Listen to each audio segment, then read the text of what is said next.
I think that different friendships brings out different things out of you, right? And I just think that maybe you just need to learn as a person to adjust to every person that is in your life. Like how I am with my brother is not how I am with you. Like we have a completely, I mean, granted, we're in a romantic relationship, so it's different. But like how I am with Benjamin is not how I am with Peter. How I am with this ex friend is not how I am with that Y friend. Like every person brings out a different person out of you. And sometimes, even though this may not be this particular person's favorite part of you, or quality, it may be someone else's, but that doesn't mean that it's wrong. I just think that, like, you just have to learn how to adjust to what the person in front of you particularly brings out of you. That's kind of how I see it. Like, you know what I mean? Like when you saw me and my cousins, like my girl cousins, you would be like, oh dang, Abigail's a whole different beast around her cousins. But that's just how I am with them versus how I am with you is completely different. I mean, I used to try to bring that raunchiness into our relationship, but that's not your cup of tea, and I had to respect that. So I agree to an extent. I feel like it can be dangerous because, and I guess this is why it comes down to making sure that you know who you choose to be close to and who you choose not to be close to, all that kind of thing. Because I mean, for someone like let's say someone wants to make believe that they have 100 friends, and I say make believe because no one in this world has 100 friends.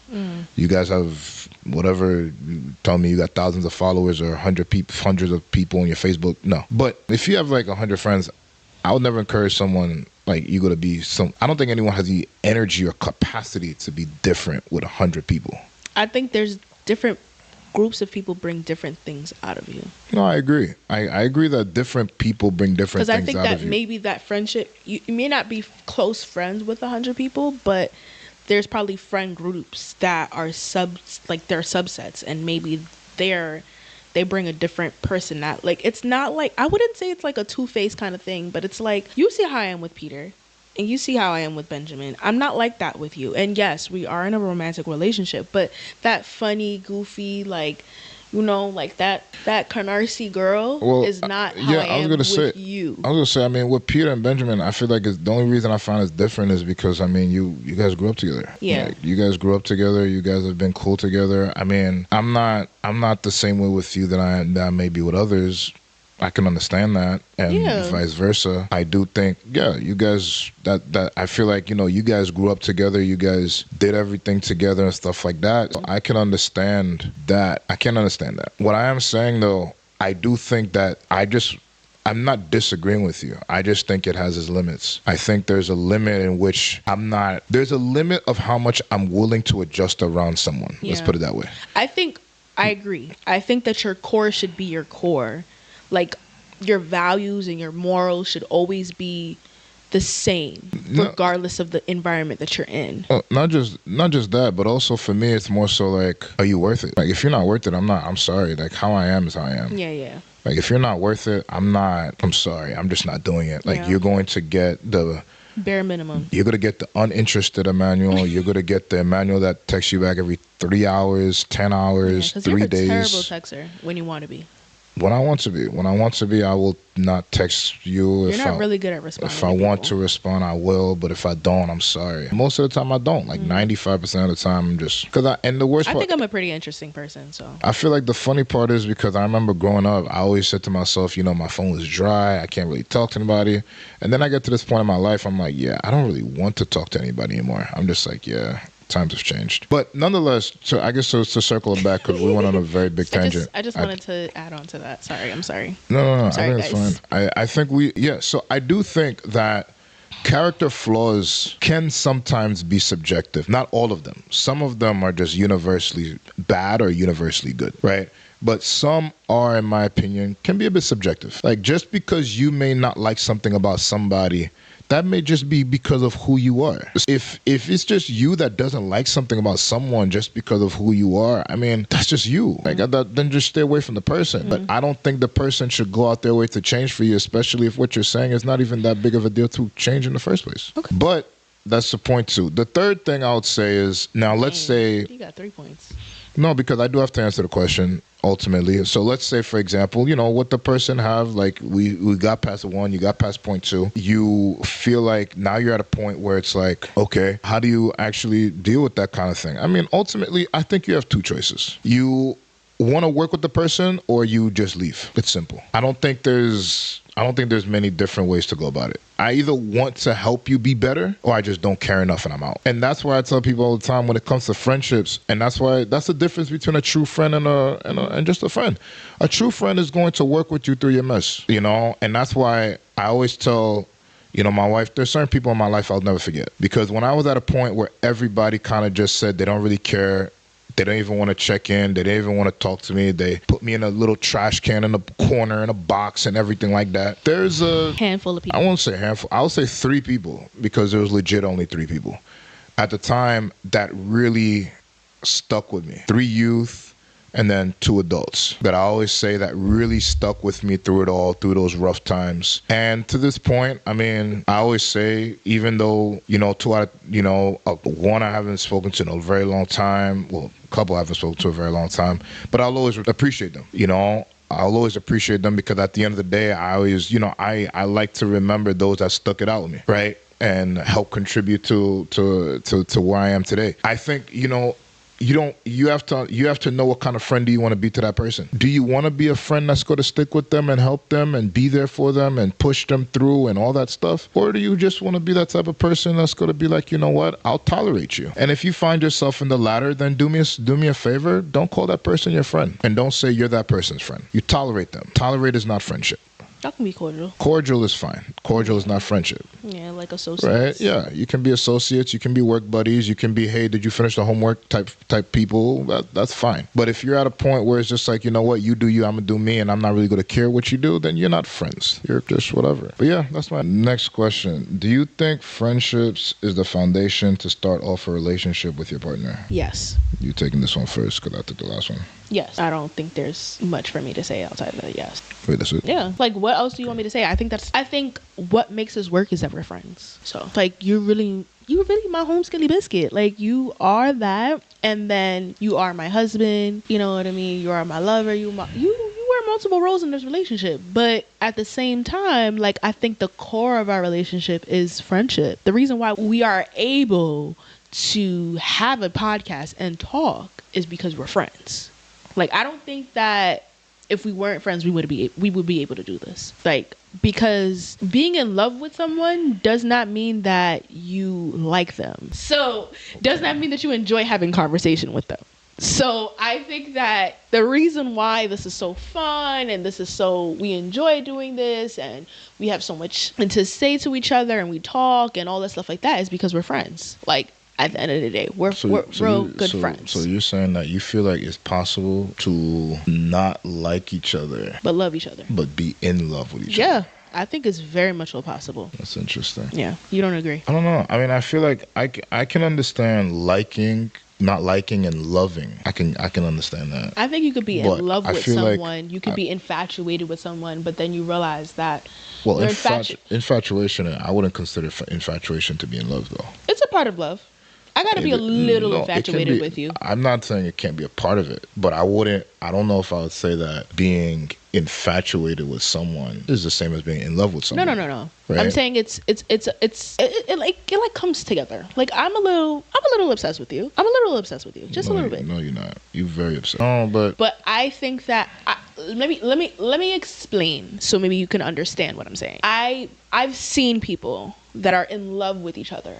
They care for each other. They respect one another. But at their very core, when you see they interact with each other, they're not friends. They don't really like each other. They probably can't even stand each other, to be honest. But they're in love. But how does that look? Because I'm trying to think, like, I can show you how it looks, baby. Yeah, because I can imagine, I can see someone being like, I love someone, but I don't like you. I can see that. I mean, that happens to us too. Like, we love each other, but there are times where I don't like you, and there's times you don't like me. We can't stand each other. There are times.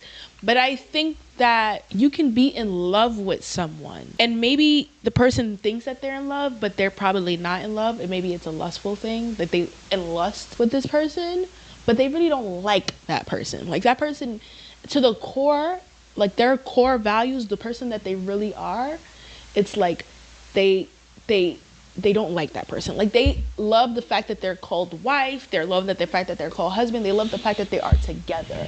They're in love with the idea of wedding, marriage, all the things that it brings, right? They're in love with this.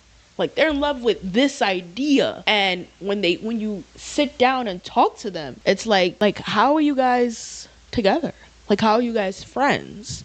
You guys are not friends. You guys are in love with this. Yeah, I mean, I think that's interesting. I think I don't disagree. Especially when they have kids and they build this life together, where it's like they build this life together, but it's like you start to, if you have a conversation with the two of them together and you're like, y'all don't like each other. Y'all probably low-key hate each other. Yeah, I mean, I do think that, friendships are the foundation of relationships, or should be, I should say. I do believe that they should be. I am also aware of the fact that, there are relationships that start today that are not based on friendships, whether they be after lust, whether they be after desperation, whether they be after something along those lines. It's possible. Nowadays, there's so many different variables that cause people to get into relationships, whether it just be, not wanting to be alone or it's something, whatever that case may be. But I think a healthy relationship starts with friendship. I do think so. And the biggest reason I want to say I think that that's the case is mainly because I think if you truly understand what the word friendship means, then when you got into your relationship, you probably took your time. You probably got to know the person for who the person was, or at least tried to. Because let's be honest, you never really gonna know anybody. But you tried. You tried to get to know the person for who they are, instead of jumping into something that you don't even know what you're getting into, So I think if you become friends first, if you are friends first, I think that's great.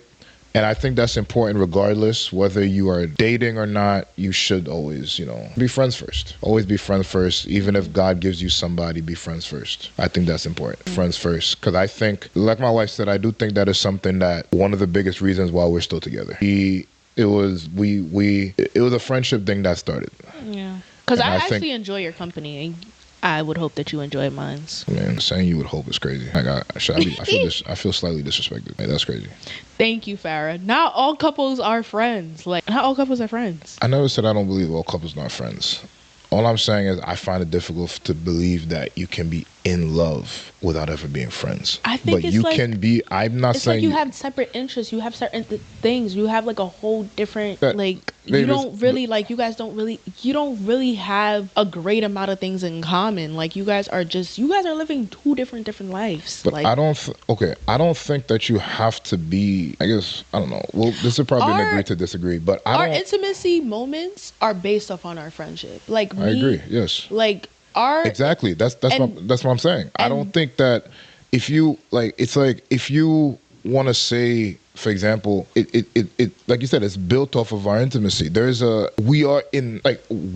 would say that yes, we are in love, but I don't see myself, and that's why I said maybe it's because people's definition of in love is different from mine, but I don't view it being possible to get to a point of saying that you're in love with someone and you guys were never friends. Okay.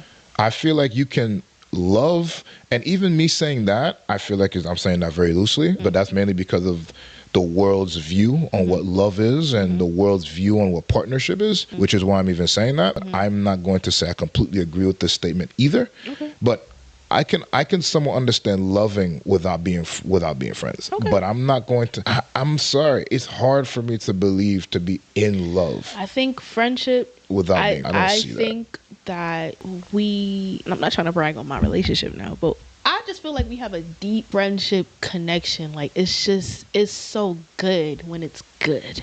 You know what I mean? And I'm not saying it's bad, but it's good when it's good. It's okay? Good. If you guys pray together, text every night and say, God told me you're the one, but never define it, is that spiritual manipulation? That's not even about friendship, so why are you reading that, babe? Well, technically, that's not a friendship. No, but technically what I'm saying is the reason I'm not going to say it is friendship, but the reason why I answered it is because the person is basically saying we're not official yet, but we're doing relationships type stuff. We're not really official. Wait, relationship type stuff? What's that? You guys are praying together. You can't pray with your friends? Also, now all of a sudden you guys praying together and texting and every night and telling each other that God says you're the one. That's a friend. Come on, bro. Like, bro, what? Like, I what? hate men. Wait, pause. Why does it have to be men that say that? Because anyone that's texting you, oh, I had a dream last night. But this person just said, You're the one. no. The person was very clear. The person said, if y'all pray together. So we're talking about both of you guys. I already know it was the guy that probably said, oh, I know you're the one. I know you're the one for me. Oh, I hate men. Oh my God. So based on my wife's reaction, it's spiritual. Yes, it is spiritual manipulation. That's how she feels about it. No, that's wild. I didn't say that. Except you, baby. You're the only man that I love. Sorry, Peter and Benjamin. They're not even paying attention. Peter said he doesn't watch this stuff anymore. I can't say I blame him. Okay. What? All right, go ahead, girl. Continue. I said the question already. Is it spiritual manipulation?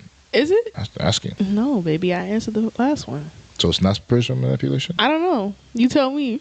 I'm following your advice, Miss. I hate men in terms of like. How you hate men? Hate men is such a strong statement. Okay, I despise men. Wow, that makes it so much better. So we go from hate to despise. Jeez. So is it spiritual manipulation? In your defense, who do you think should make a move on whether they should make this official or not? The guy. Okay, so yes, it is spiritual manipulation. Okay, so why don't you just say that? Just say you think it's spiritual manipulation, bro. What do you think, baby? Because you keep asking me what I think. What do you think? I think it's happy wife, happy life. So it's definitely spiritual manipulation, bro. How do you know when a godly friendship has become emotional cheating? So I'm assuming that this question is based off the fact that two people are married, right? Is that what the assumption is? Or like, what do you think? I guess so.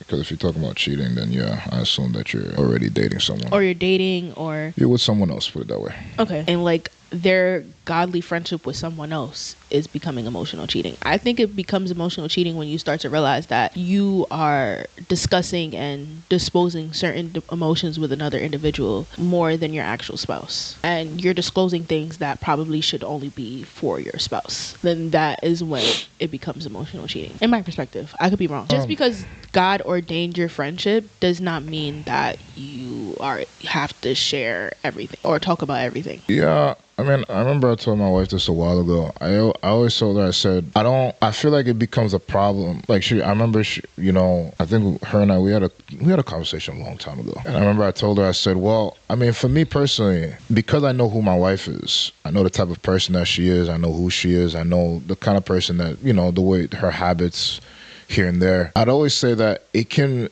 become a form of cheating once I feel like the way you are towards me is no longer the same. And what do I mean by that? For example, I know my wife, she's someone that like if something is on her mind, there always will come a point where she will have to let it out. Whether it would be, she's not the type that has to let it out to like 50 million people, but she feels better when she lets something out. When I feel like when I would start to be concerned if I feel like the thing, like that's no longer a thing. And then I'm starting to be like, okay, you're starting to you're confiding in someone else. You're starting to think about it's like everything that was shared with your husband is now being shared with someone else. And I feel like at that point, that's when I'm going to be like, okay, that's weird.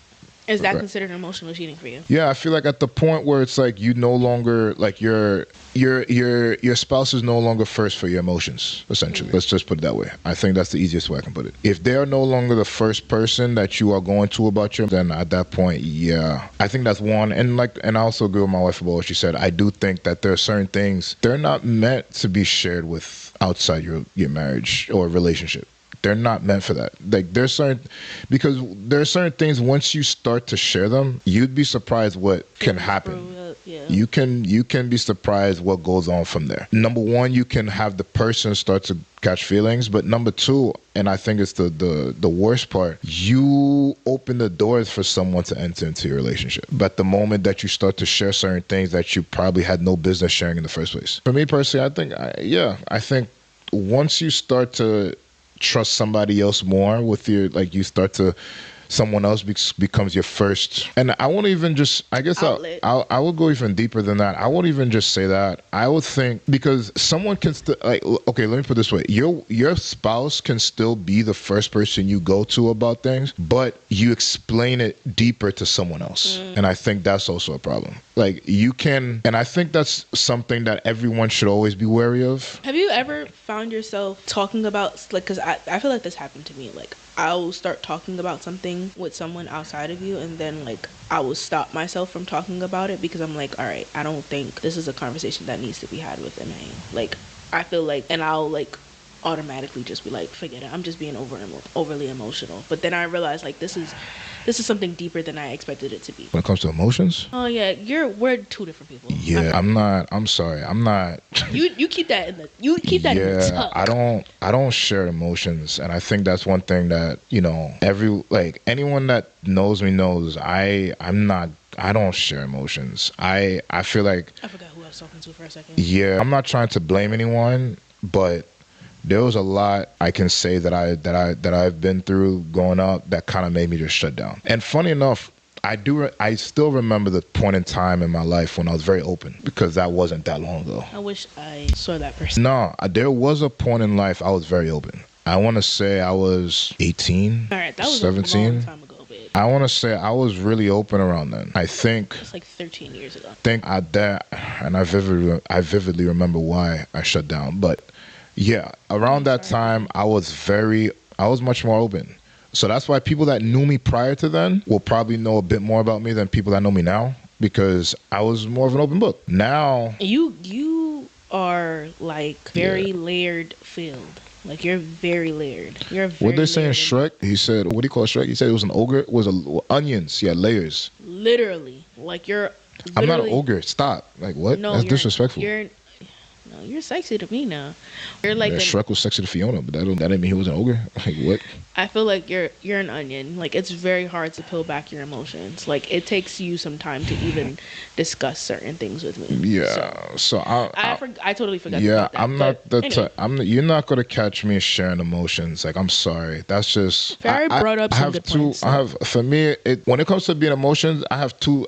If I'm not gonna talk about it, then I'm not gonna lie. God go here for me. Like, I'll be very honest. And I will cry in front of him. I will go off in front of him. And I remember, because I think I actually learned this from Serge Udet. There's times you pray to God, and there's times you talk to him. And I know there are times when I go in a prayer room, I'm not praying. I'm just talking. And there's times I'm telling God, I'm like, God, listen, everything I'm about to tell you is your fault. Do you feel like after you do that, how do you feel? I feel much better. Really? Yeah. I should probably try to do that. Because I just let it out. I told God, I'm like, straight up, this is your fault. Everything I'm about to tell you right now is your fault. I can do that, but No, because I feel like, listen, I'm not going to tell people to do that. I'm not going to tell people to do that. Yeah. Okay? That's me and my God. That's you and your relationship. All right? With God. That's me and my God. I go straight up to him and I tell him straight up, what I'm going through right now, you made me go through the life that I went through to be where I am right now. Right. I blame you. And I'm going to tell you everything I got to tell you, because you decided that you wanted to make me this introvert that's not going to talk about my feelings. So I'm going to talk to you. And you would have to deal with it. And if you don't like it, then you got to change the situation. Do you feel like that works out for you though? Do you feel like that works out for you? Like, do you feel after that discussion with God, like it helps you? Do you feel like some clarity? Okay, so let's take a step back. When I have those type of moments, I'm not always looking for clarity. All right, sometimes I just need to vent. I need to let it out, because I feel like if I keep it in, I'm not going to explode, but I'm going to move differently and in a way that I probably don't want to move. So I'd rather avoid that. So I go to God and I tell God straight up, I'm like, this is your fault. This is on you. Like, we go talk about it. Like, you want to create me this way? Because you said that, I don't think I can do that then. Because I'm a solution-based we know. And we know. Trust me, we know. If I talk to you and I don't feel like there's a solution that's being done, then I feel like this is a waste of time. And I need you to respond back immediately. If I text you, I need you to respond back. Like if I'm texting God and I'm telling God something and I'm telling you how I feel, I need an immediate response. And yeah. I don't think that kind of method of communication will work out for me. But I'm glad that it works out for you, though. Me personally, because like I said, I don't always need, because I've come to the realization about my life. The reason why me personally, I don't always seek clarity, my relationship with God growing up, way that I've come to learn that God moves in my life is he does what he wants in my life, when he wants in my life, how he wants in my life, irrespective of how I feel. Yeah, and you try to fall into that pathway, but I can't. I'm not making you fall into it. I'm just telling you that if you ever want to realize it, it will kind of help you not have certain feelings. Because before I came to realize that about my life, I was always upset. I was always crying. I always wanted to know, God, why am I going through this? God, how come you can't find a solution for me? This, God, I need an answer now. You're not talking to me. And what I've come to realize is as much as that I complain at that sense, it's never forced God's hand. It's never made God be like, you know what? Yeah, I feel bad for him. Let me go answer. If anything, God is kind of like, when you're done complaining, let me know. And I've come to realize the times that I've actually gotten my answers from God that I care about is when I decide to tell God, you know what, this is not my life, but it's yours.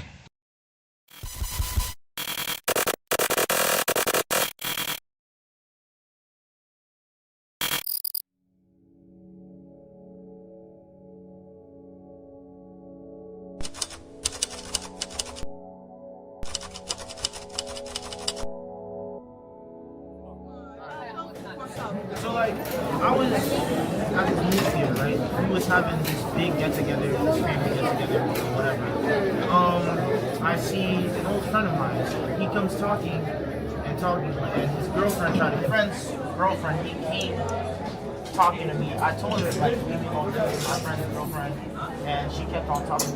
She decides to come talking to me, flirting with me or whatever. You okay? You sure? I'm fine. I'm just checking the time. Alright.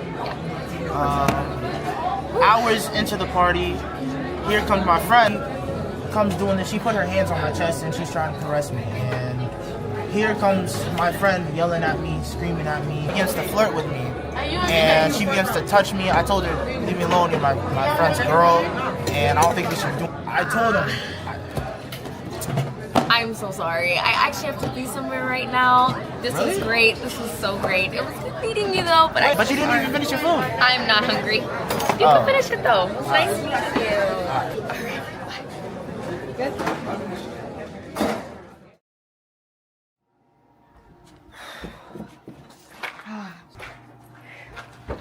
Oh, let me call Mika.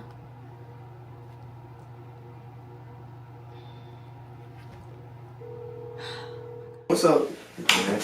Wait, you gotta call B. He went on that date today. Oh yeah.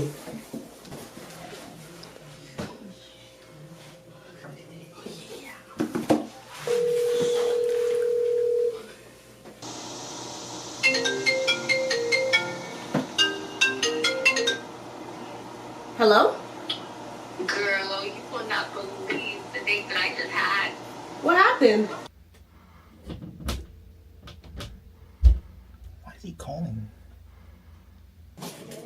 Yo, Yo, what's up? not much, man. Just in bed. What's up? Nothing. Yo, we know about your date. We was calling to ask how it went. Yo, that date was fire, bro. I think she's the one. You sure? Oh my god, it was terrible. Like, terrible. He was nice and all, but I don't know. There was something about him. It was just terrible. I mean, yes, bro, I promise you. The second date guarantee. You sure? Yes, bro. Bro, you positive? Absolutely. Yo, she's 5 foot. She's Christian. She's Haitian, too. She's beautiful. Like, nah, she's the one for me. It was that bad? Yes, like he just kept talking the entire time. She likes to like listen a lot. Like, she was really respectful too. Like, that's really what I want a lot. And I don't know. As soon as our food got here, I had to leave. And that's not even like me, but As soon as our food came, she had to go. And I was like, okay, but like, her food just came, but it's whatever. I had to get out of there. How did you like him? I mean, he was Haitian, but he wasn't Christian, and that's really what's important, you know? I don't know. I just needed something. I just needed to talk to somebody, but I have no idea what to look for in a guy. I just need help. But I promise you, the date was fire. Second date guarantee. I promise you, bro. You positive? Absolutely, 100%. Alright, bro. We're gonna hold it on you. We're gonna hold you to that, bro. Alright, broski, I promise you, bro. Second date on point. She's wifey material. This is mine. Alright, bro. You better be it. Alright, bro. We'll see. Alright, we'll catch you later. Alright, bro. Alright. Later. Alright, bro. Sound like capping. Yeah. He chatting, bro. You know that day went terrible. It's okay. Nah, it's over. It's terrible. Eh, nous mettons la piscine. Lève, comme piscine. Fais vite. T'as un ballon coup de poing là. Lève, fais vite. Fais vite. Go, get out. Tout gars, chaise là. Même sous film. You know what? Let me call up my girl, cause you need some serious help. Okay. Hold on. Let me add her. All right. Oh my gosh. Is that Mimi? Hey, Mimi! Hey, Katie, how are you? Hey, I'm good. And you? What's happening? Well, it's not going too well. My friend, she recently went on a date and it went terrible. Remember that live event you was telling me about? The BCS? Yeah, that one. Girl, add her right now. Yeah. Hey. Hey! So what's going on? What's going on? What you need help with? No, it's just, I went on a date and it went terrible. I just need help with looking for the right guy. You need help, girl. I got you. There's an event happening December 20th, BCS Live, Breaking Christian Silence, where they talk about real relationships, real faith, real talk, real everything. We're all real over here. Ooh. Breaking Christian silence. You need it ASAP. Okay. You better be here. You gotta be there. I better see you there. You're like, yes. Don't worry, I'll be there. Don't worry. Send the details over. See you.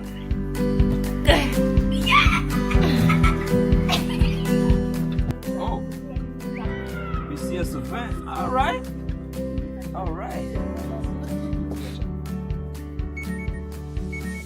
This guy text me for that. Text me now.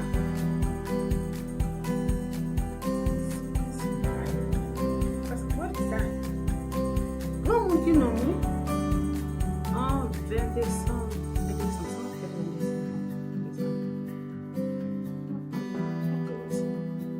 stuff in this. I'll be there. Yo, what's up? Yo, I'm not gonna lie, BCS holding a live event December 20th. You gotta come, bro. You need it. Really? Yes, bro. Alright, bro.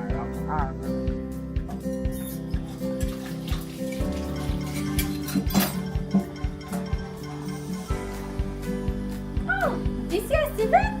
December 20th. Gonna be there. Gonna be there. BCS, you gotta be here. See you later.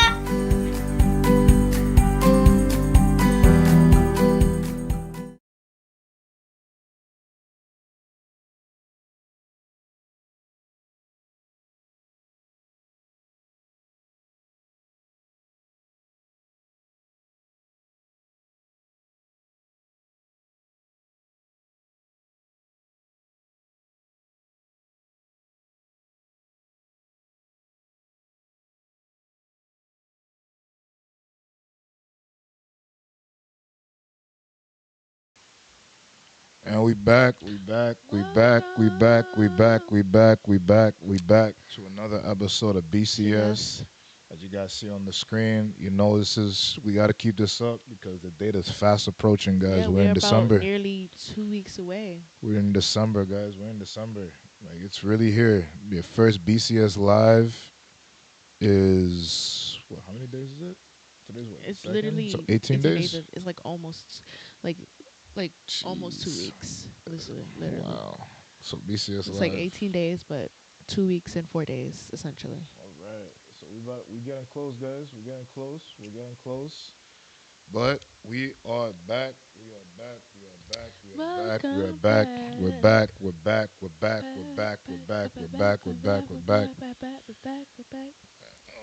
Today's green. As you guys can see, today's green day. Today's St. Patrick's Day. Don't be joking. Today's green. Well, we back, guys. We back with another episode of BCS, Breaking Christian Silence, real talk, real issues, real faith. Real talk meets real faith. We're your co-hosts. My name is Emmanuel. I'm here with my wife. Abigail. And we back, guys. We back.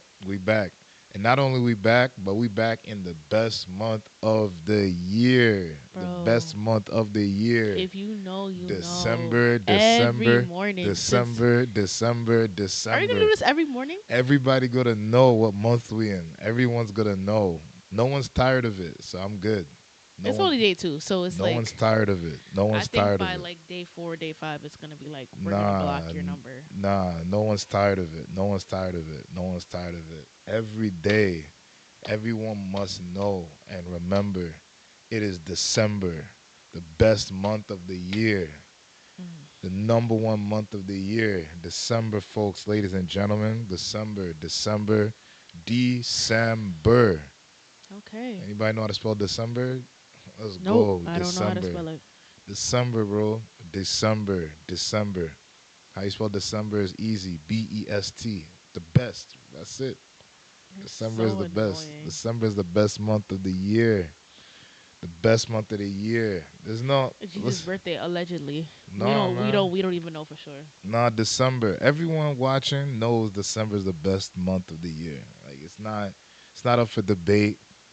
Like you guys are lucky we're not having a whole episode about December. Like we can't have a whole podcast episode about December. You'll be there by yourself. Nah, bro, we could talk about it. We talk about it, and I have factual evidence to back up my claims. December is the best month of the year. Like there's no like it doesn't even compare. Like it doesn't compare.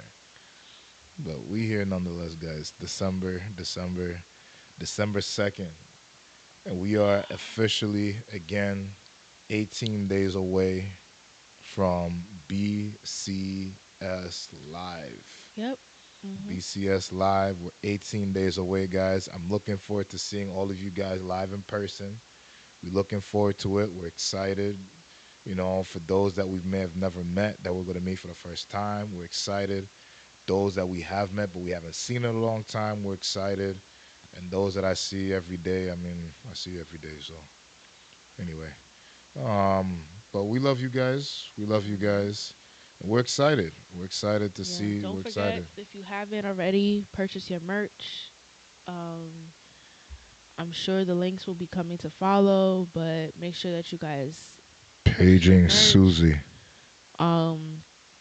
Make sure that you guys are reserved for December 20th. Reserved. We're so excited to see each and every one of you guys. I'm excited. Emmanuel's excited. He's working really hard with the team to make sure that everything is perfect for you guys. Come, let's have a laugh. Let's joke. Let's have some fun. Come with empty stomachs and open hearts, and let's just have an open and cash. Let's just have an open conversation with everyone there, so that we're able to have fun with one another. We'll have fun. Yeah. Later on, towards the end, we'll briefly mention the topics that we're going to discuss, and because we definitely want some, not feedback per se, but some questions beforehand. To kind of keep everything flowing. So we'll discuss that later on. Yeah. But yeah, we're here. We're definitely here. We miss you guys. We hope that everyone had an amazing Thanksgiving week. We pray that God covered you guys. God gave you guys some extra blessings, and we just pray that you guys had a great time with your family. Unfortunately, happy December. We are in December, the month of December, the last month of the year. That's the best. Bro. Stop. You killing it. Stop. Unfortunate. It's unfortunate about it. It's perfect, bro. I get the booze, I swear. It's perfect. Don't hit me with unfortunate. I don't got so happy December, everyone. For those that celebrate Christmas, Merry Christmas, Happy Holidays. We have entered into the holiday season, so we hope and pray that you guys are enjoying the time with your family. And wait, I have a question. Yes. What month is the holiday season? Like the holiday season? I don't remember. Oh, okay. So I know that we're pressured to spend our money with buying each other gifts and all this stuff like that. But that is not the reason for the season. The reason of the season is God, Jesus, being birthed on this earth. So make sure that you guys remember that. Um, we all love gifts, yes, but at the end of the day, Jesus is the reason for the season. So I pray that you guys, yes, Jeremiah's birthday is also in December. Happy birthday, Jamel. Happy birthday, Sadmon. Happy birthday for all the people that have already had their birthdays already. So, yes. Unfortunately, I think the next birthday is. I think Benjamin. No. You going too fast. You going too fast. Whatever. You going too fast. You going too fast. Anyway, um, so we just want to thank God for the reason for the season, which is Jesus. I don't want anyone to feel pressured to buy gifts, but if you have a loved one, if you have someone that is a believer, is a follower of Christ, these sweatshirts, these hoodies are a good gift to give someone this. Great gift. Yeah, to give someone this season. It's not that expensive. No. It's not pricey, and it's something that represents Christ. So why not do kill two birds with one stone? So, yeah. But let's just get into the episode. Let us pray. And yeah, I'm surprised you're not wearing blue today. Is it because I'm wearing green? That's why you decided? No. Blue works better next week. Right before December 11th. Okay. I got you, bro. I got you, bro. Benjamin's not watching, so. That's all right. Anyway. That's all right. Let's pray, guys, and we'll start. God, we thank you. We worship you. We honor you. We give you all the praise and the glory that you so rightfully deserve. We thank you for who you are, for what you've done and what you continue to do. We thank you for your love and your kindness, for your patience, your mercy. We thank you that you are a great God, an amazing God who loves his children. And God, as we're about to start, we ask, Lord God, that you take first place, take control, have your way. Let your name be praised, Lord God. And again, thank you for the best month of the year. In Jesus' name, amen. Amen. Amen. Well, that's Susie. You know, I know Susie's sad, bro. She missed the cut. She missed the cut, bro. She was so close. She's perfectly fine where she is. Nah, man. Susie missed the cut. Bro. She missed the cut. Right. Her mother. What's your verse for today? Her mother was like, her mother was impatient, bro. Her mother was impatient. Susie missed the cut. You think I will hold your child in at November 30th just so we can have a December baby? I will pray. I'm like, God, that baby not coming out. That baby not coming out to the clock strike midnight. Way too much. Nah, that baby not coming out to the clock strike midnight. We praying. I'm praying right then and there. I'll be like, oh no, it's just you. Oh no, it's just you. You know how we say "Uve Bambase"? No, femme potluck. Oh no, it's just you. It's not that serious, bro. First of all, there's so much going on in December. You got your wedding, you got your birthday, you got Christmas. Bro. Telling you, bro. Telling you, Susie stressed, bro. She missed out, bro. It's alright. She missed out.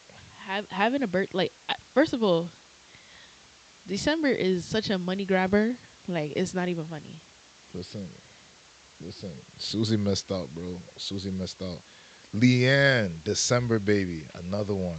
That's what you see. All the good, man. December, bro. December, bro. I'm telling you. Anyway. It's the best month of the year. Do you have your verse? All right, guys. Verse for today. What is it? Hebrews, guys. Bible. Her birthday isn't over. Bro, her birthday ended once the clock struck midnight, bro. Like, your birthday was November. You could have celebrated old November. I had no problem with that. But now December, I'm sorry. Can they call no November? Huh? Stay in November. I don't even know why Shirley talking. She in August. Hebrews. Your mother's in August. Relax. That's great, but neither of them are in December. What's wrong with you? My sisters are in September. September, not December. It's crazy because they were supposed to be December babies too. They were. They were premature babies, bro. Listen, that's crazy. God knew what he was doing. He knew the one that was meant for December. He knew the one. That was me. That's so it. Stupid. That's it, bro. That's it. Hebrews chapter 12, guys. Our verse for today, Hebrews chapter 12. We're going to read verses 5 Just verse 5? We're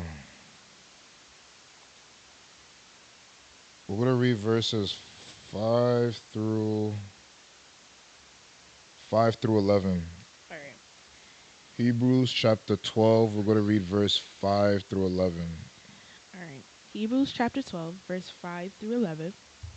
And you have forgotten the exhortation which speaks to you as to sons. My sons, do not despise chastening of the Lord, nor be discouraged when you are rebuked by him. For whom the Lord loves, he chastens and scourges every son whom he receives. If you endure chastening, God deals with you as with the sons. For what son is there whom a father does not chasten? But if you are without chastening of all which you have become partakers, then you are all illegitimate and not sons. Furthermore, we have had human fathers who corrected us, and we paid them respect. Shall we not much more readily be in subjection to the Father of spirits and live? For they indeed for a few days chasten us as seemed best to them, but he for our profit, that we may be partakers of his holiness. Now no chastening seems to be joyful for the present, but painful. Nevertheless, it yields the peaceable am I breaking? The peaceable fruit of the righteousness to those who have been trained by it. Why did you make me read such a long verse? No, I'm sorry. It's Benjamin, man. What does he say? Look at the chat, bro. What did he say? I didn't see it. It's in the chat? The Breaking Christian Silence group chat, bro. Look what Benjamin just commented.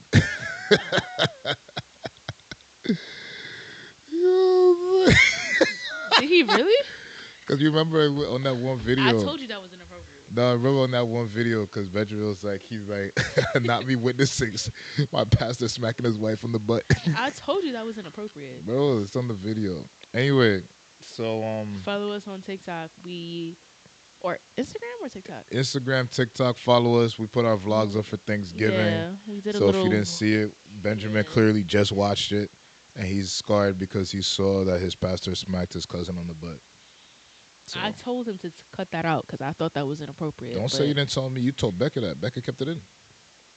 You, Becca, and Bernice thought that was okay. Whoa. I'm going to name all the names. No, bro. I don't know what you're talking about right now. That's all Becca, bro. Bernice, too. It's all Becca, bro. Becca was on my side. Becca edited the video, bro. That was all Becca, bro. 100%.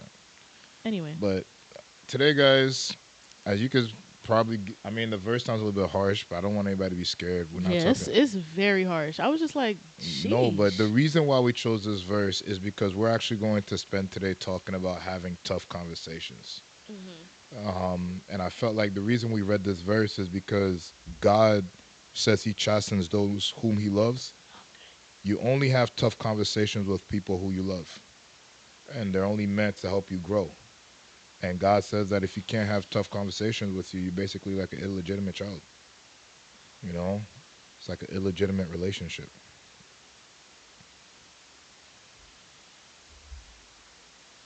You okay? Why are you shaking your head? I'm shaking it because I don't even know what this video really looks like. Like, I need to see it on Instagram. Okay, so you can go watch it. You can go watch it. It's there. It's all there. But anyway, so we're gonna talk about, again, remember, let's circle all the way back. We don't want to forget. We're talking about singleness. Different things to work about being singleness. And we want to take a moment to talk about hard conversations. And I understand that hard conversations is not necessarily something that. Oh, Chacania, Wow, Milak. see you in so Chacania, long. about là toujours. Oh, ça c'est grâce. Bon Dieu I feel descend. like I haven't seen her in so long. I guess we need to take breaks because I feel like when we take breaks, people come. Like, but if we're here every week, if we're so consistent, then they don't show up. All right, guys, vote in the chat if you think that we should have BCS every other week instead of every week. Yeah. So maybe it makes more people show up. So vote in the chat if you think we should switch BCS to every other week moving forward. They're never going to say every other week. No, we're gonna let the people vote. You know, we gotta let them vote. We're gonna let them vote to see if they prefer every other week instead of every week. You know what I'm saying?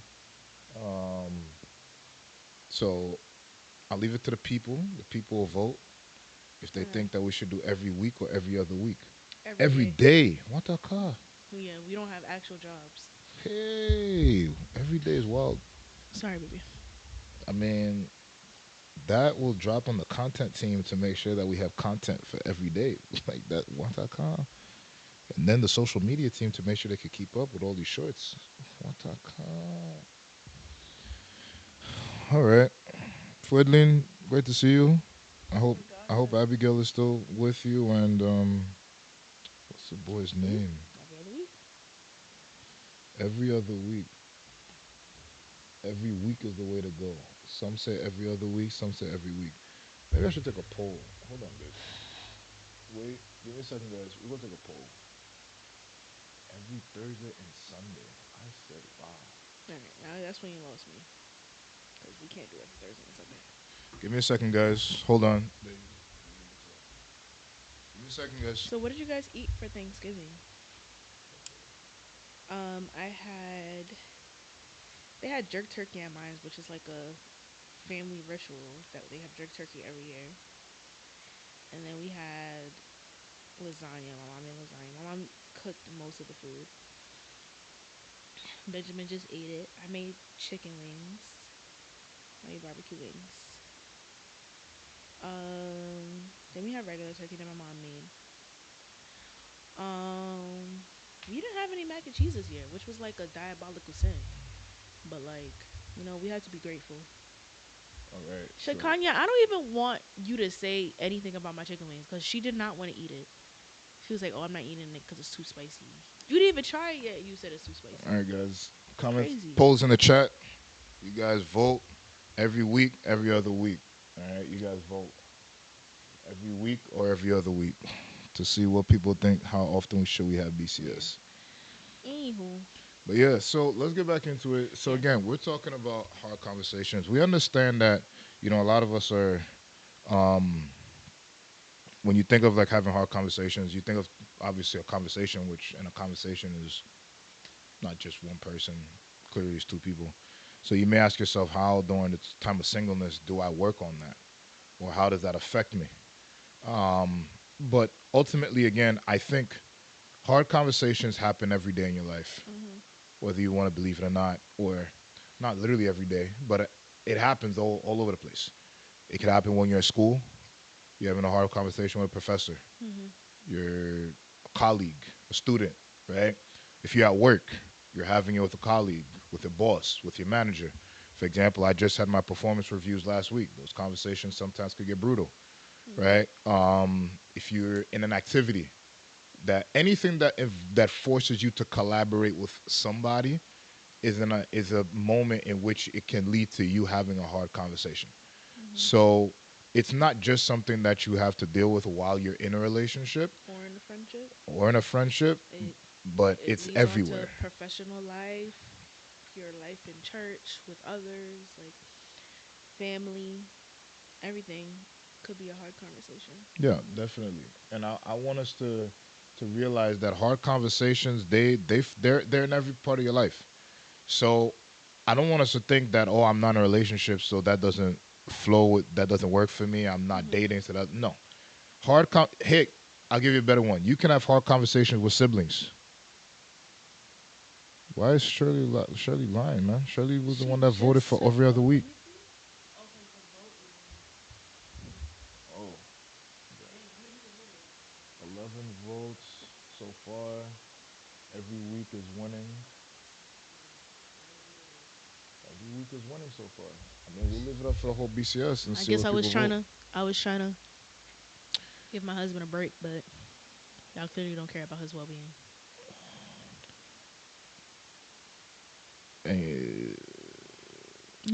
She definitely said every other week. She definitely did, but I'm gonna let Shirley have it because I think it's because it's a bit late. She probably didn't eat yet. She a big back. If she don't eat, her mind not really function. She has to have a Domino's. Bro, her and Taina probably at Domino's right now. I do want some pizza. Yeah, that's facts. Okay. But yeah. So you can have. I'll go even further when it comes to tough conversations. Siblings. You can have tough conversations. Tough conversations with your siblings. Parents. Parents and children. You can have tough conversations there, in both ways. Primarily, it's only in the Haitian community that tough conversations only go one way. Honestly, I'll be very honest, because I feel like when you go to your Caucasian counterparts, the way that those conversations can go sometimes, like what you see in movies when you see them going back and forth and yelling at each other, that can actually be in real life. You just don't see that in Haitian households. Dad, I told you to not touch my stuff. Yeah, you can't say that to a Haitian parent, because you get in beatings, bro. You get in the, how you call that thing again? Ay, ay, ay. The guas. What's it called? How am I forgetting? The something was, for any Haitian that knows, you know what I'm talking about.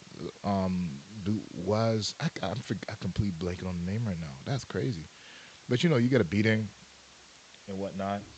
I don't even know these things. Nah, man. Any Haitian, I think Sarah probably know. But I don't think she's watching, but she'll probably know, because I think Soto said did not play that. Yeah, Soto said looked like she was gonna tear that booty up. She had the was something, the bull something was something. I forgot what it's But called. my mom, she was like more American Haitian. Like whatever she found, that's what she gonna beat you with. Yeah. Like if a remote control was right next to her, she gonna throw it at your head. Like you guys are playing dodgeball in the house. More so my brother than anything. I like my mom. She's there. We go. Iguas. Yes, that's what I was looking for. Yeah, you got the iguas. Those were the worst. You never had that, bro. Like do you know what iguas is? You just be lying. Do you know what iguas is? No, but I know you didn't. That's what I'm saying. It. You don't even know what it is. How you gonna say I didn't have it? You didn't have it, baby. What is it? Tell me what it is. No, if you said I never had it, okay, explain to me what is iguas. Zimno. I don't know. I don't tell you. What is iguas, no, babzu. Because now you're telling me I didn't know what it is. No, zafegado. I'll ask your mom later. Yeah, go ask mom. Iguas. Selza, can you type in the chat what the translation for that is? No, don't type in the chat. No. Selza, don't listen to your son. Don't listen to your son. That's crazy. Like what? No. Anyway. No. Nah, but. Oh wait, no. There's a Shirley. Where's your friend? I like. She be commenting. She be having fun. What's her name? I think it's Jessie, something like that. Gessling, something like that. She used to beat Peter with a lot of things. Like she was very creative. Very creative. She never beat her with the Bible? There was one time, like, I don't know if you ever saw that video. Sharkeisha! No! She Sharkeisha Peter one time. I will never forget that day. You know, Rebecca used to get those beatings back in the day, clearly. It's a leaf that they used to beat kids. Oh, okay. Baby, where they gonna find a leaf in New York? You really? Like, come on, babe.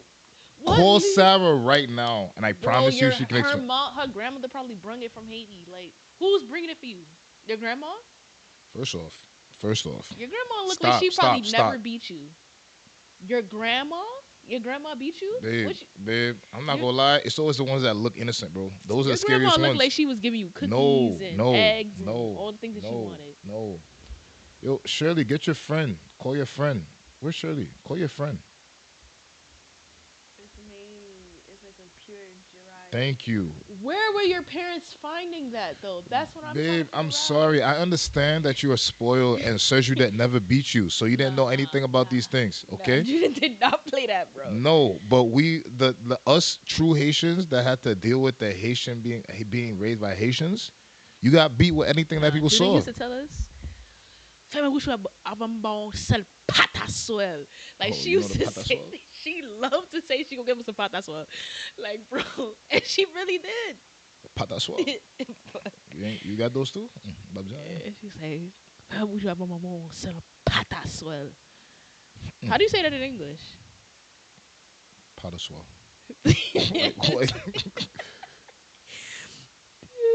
It's an extension. Jemica got beat with everything. She's still getting beat to this day. She's still getting. She needs it.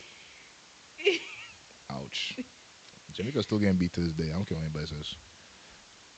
Oh, now you take it back? Nah, she getting beat every day.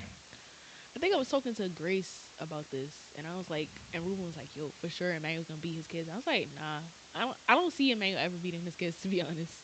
Nah, Like he's gonna give them that stern look, maybe and it's over." maybe my son. Son gotta grow up. That'd be tough, bro. What's wrong with you? Nah, The you world is can't- the world. nah, you can't beat- World tough, man. You're not gonna beat your kids. Listen, bro. it worked. It happened for me. I got beat growing up. My sisters did not. Okay, and listen, it worked. They out. both came out okay. That's what I'm saying. So what's the problem? Do you think I came out okay? Yeah, I think you deserve. You could have did a little better. Okay, so exactly the beatings. That's what the beatings did. That's why I said I don't have to beat the girls. I'm beating the dad, 100%. No, Beating that. I really don't see you beating any kid. No, 100% with the Bible. Beating you with the Bible, bro. What's wrong with You you? go take the. Let's go to the prayer room. Bro, I'm beating you with the shot of sport. beating you with the crazy. Bible and the shot of sport. All right, let's get back to. Let's get back. Shirley's not listening to me. I keep telling Shirley to text her friend, bro. She's not listening to me. Anyway, let's get back to the because beatings is crazy. No, I but will never forget Judah beating. let me see where we at right now. Oh Oh yeah, we have 17 votes, man. Everybody, And it hasn't moved. No, everybody. The fact that we got 22 people watching and only 17 votes is ridiculous. 16 votes. Call Africa mom, grandma, to save me from my mom. I'm not gonna lie. If you ever wanted to try and get saved, you gotta call the grandparents. The grandparents Nah, had I'm not mercy. gonna lie. One time, Peter Peter was diabolical as a kid. Like honestly, and I pray like him and Benjamin. I keep telling them that their comments coming for them, bro, because those kids were bad. So I guess my mom was so fed up one time, and she slipped up and said something that she wasn't supposed to say. Essentially, the way Peter ran to Meme and told Meme, bro, and Meme and my mom had to have a long conversation. Bro, why you snitch on your own mom, bro? Like, he was like, I'm gonna go tell Meme, and he did. Not only told Meme, he told mommy, like, my aunt from upstate. Like, he really was like, no, I'm gonna tell. Mama is their grandmother, by the way, for those that don't know. It's like, yeah, I'm gonna go tell Meme. Dang, bro. That's crazy. Yeah, I'm telling you, that's the only thing that could somewhat help you. You gotta call the grandparents, man. You gotta call the grandparents. If the grandparents, your grandfather looked like he don't care. He looked like you deserve it. No, my grandfather was strict, bro. Yeah, he looked like he was strict. Yeah, he was strict. Yeah. That's why he was. I think my mother was his favorite. Yeah. Don't say that on YouTube, man. Bro, everybody knew that. That's why I got so much special treatment growing up. Like he looked like he. Bro, did that not watermelon play. soda sounds so good right now, bro. Anything makes me feel like I need a. But anyway, guys, no, let's get back to it. But the reason we're going through all this stuff, honestly, is just to get you to. I know it's all laughs and jokes, but it is part of it. Because again, tough conversations, they're important. They help you with your growth, your evolution, and everything like that. So we just want to sit a little bit to talk to you about what, tough conversations, what to expect, what's the point, why do they matter, what do they care, all that stuff. You see, my mother's proud of it. Like, Yes, I was. Bro, why would you comment that? Because like, she was. She's trying to start a sibling war. They all know that. Just like you are the favorite. Stop. I keep telling you to stop that, bro. I keep telling you to stop, bro. Everyone knows. No, they don't. I'm not the favorite, bro. From the mom to the dad, No, bro. I'm not. Yeah. I keep telling you who's my dad's favorite, bro. It's not me. We could tell, bro. No, I'm not. The way your dad looks at you, bro, like, it's like you a prize. Like, it's like I'm not a favorite. Every time you look at you, he be like, "Yeah, bro, I did that. Stop, I won." Stop, bro. I My promise sisters and I could both tell you who my dad's favorite is. All right. We could both. I already tell know, you. like, Peter's okay. Like, I know Peter's the favorite. No, I'm that's okay with that. No, we know that. My son, like, we know that. We know that already. We know that I'm already. okay. Now we know that already. Sis was about to cry at his Thanksgiving table. Like, girl, you saw that, bro? So would cry. So would really cry, bro. Like, she was gonna say it was hot. It was hot, bro. It was hot, bro. Like, when he get married, oh my god. Nah, she gonna say it was hot. It was hot. She gonna say it was hot. Oh my god, nah, she gonna say it was hot, but she was really crying, bro. It was crying. My mom says that I'm my dad's favorite, but I don't know if that's true or not. That was back in the day, before when y'all you guys used to talk. Yo, babe, why would you say that on the internet? What is wrong with you? Oh man. But yeah. Anyway, let's get back to I'm nobody's favorite, and that's okay. That's not true. Because like Judah is definitely Peter. 100%. Yeah, Everybody, sure. Peter was a lot of people's favorite, Yeah. bro. But that's Like what I'm saying. so it's Peter. You said my mom? Yeah, she loved Peter. It's like Peter can do no wrong in her eyes, and he's done many wrong. I said, wow. Sepala, same thing. No, Sepala love Peter, bro. Sepala love some Peter. I never seen that in my life. Sepala love some Peter. was same thing. Sepala love some Peter. I remember when I was younger, they used to call us at 5 a.m. to pray with us on our birthdays. Those were the times, and they used to actually give us money. Actually give you money? What are you trying to say? They don't give us nothing anymore. Sepala said you work now. She don't need to give you money. All right, bro. Sepala said you working now. Sepala said you got to take care of Jeremiah instead. She's not trying to give you any money, bro. No, but sorry. No, but again, guys, this is all part We of keep it. getting sidetracked. Yeah. So you don't even have to explain yourself. Nobody asked you to explain yourself. I'm okay. It's all right. It's all right. Like, we all know the truth. Oh, there's Claudia's there too. Listen. We all know the truth. Listen. Like, I know I'm not the favorite, and I'm okay with that. I said, wow. All right, so let's get back. Anyway. But I can't wait to have a favorite child, too. As we say, so tough conversations, guys. Why are they necessary? Why are they important in a relationship? What are they? Well, now you have to remember your mother got two sons, bro. Nah, I feel like But Peter's always gonna be the favorite. Like, he's always the favorite. But like Benjamin is like, I'm third. Like, it's Peter, Benjamin, then it's me. You know what I mean? And I'm okay with that. Oh man, that's crazy. So it's Peter. It's still December. It's still December, Peter, bro. It's December. Benjamin, December. Then it's me. Like, I'm like running third place. You said you need an in-person one. Bro, because we've been talking about this is crazy. December. No. Sorry. But no, let's really do this, guys. Sorry, we keep getting sidetracked. I just want to say Meme wanted me to be her Benjamin godmother. Benjamin said he outside. Open the door. He's not outside. He's outside. Open the door. He's lying. Benjamin said he outside.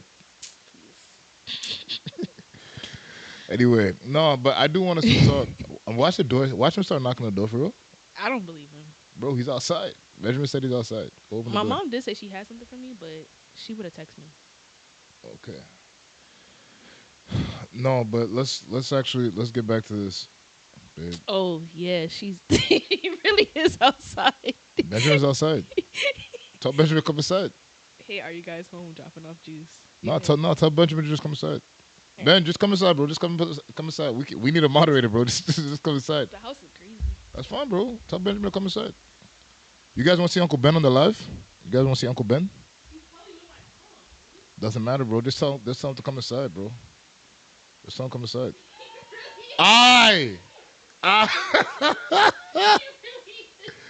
Bro, just come inside. Just come inside. Bro, just come inside, bro. Just come inside. Just come inside. Aye.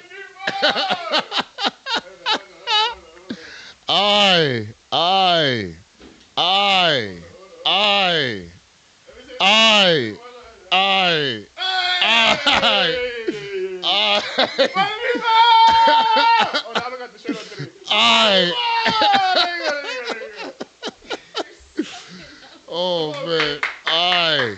Alright guys, we're gonna keep them on track, on pace, alright? Whatever you guys want to talk about, we're gonna lock in, okay guys, lock in. Where's the hand times in the chat? Hand times in the chat, please. Oh man. Bro, he was actually here. I thought he was joking. He was outside. Mitch was outside, bro. So being an in-person moderator, Man said he's outside. Isn't my mom with you? Should be right. We inside. we got 5 topics for today, guys. We only got one topic, and we have not talked about it. Oh man. Alright, we locking in, so right now, jokes and fun, we have fun, everybody smiling. Hand toss in the chat, please. Hand toss in the chat. Love you, GCS for life. We'll get the first one today, but come on, guys. Hand toss in the chat. We're gonna stay focused. We're gonna stay locked in. And what's the slogan? Give me the slogan. I'm gonna break the silence one conversation at a time.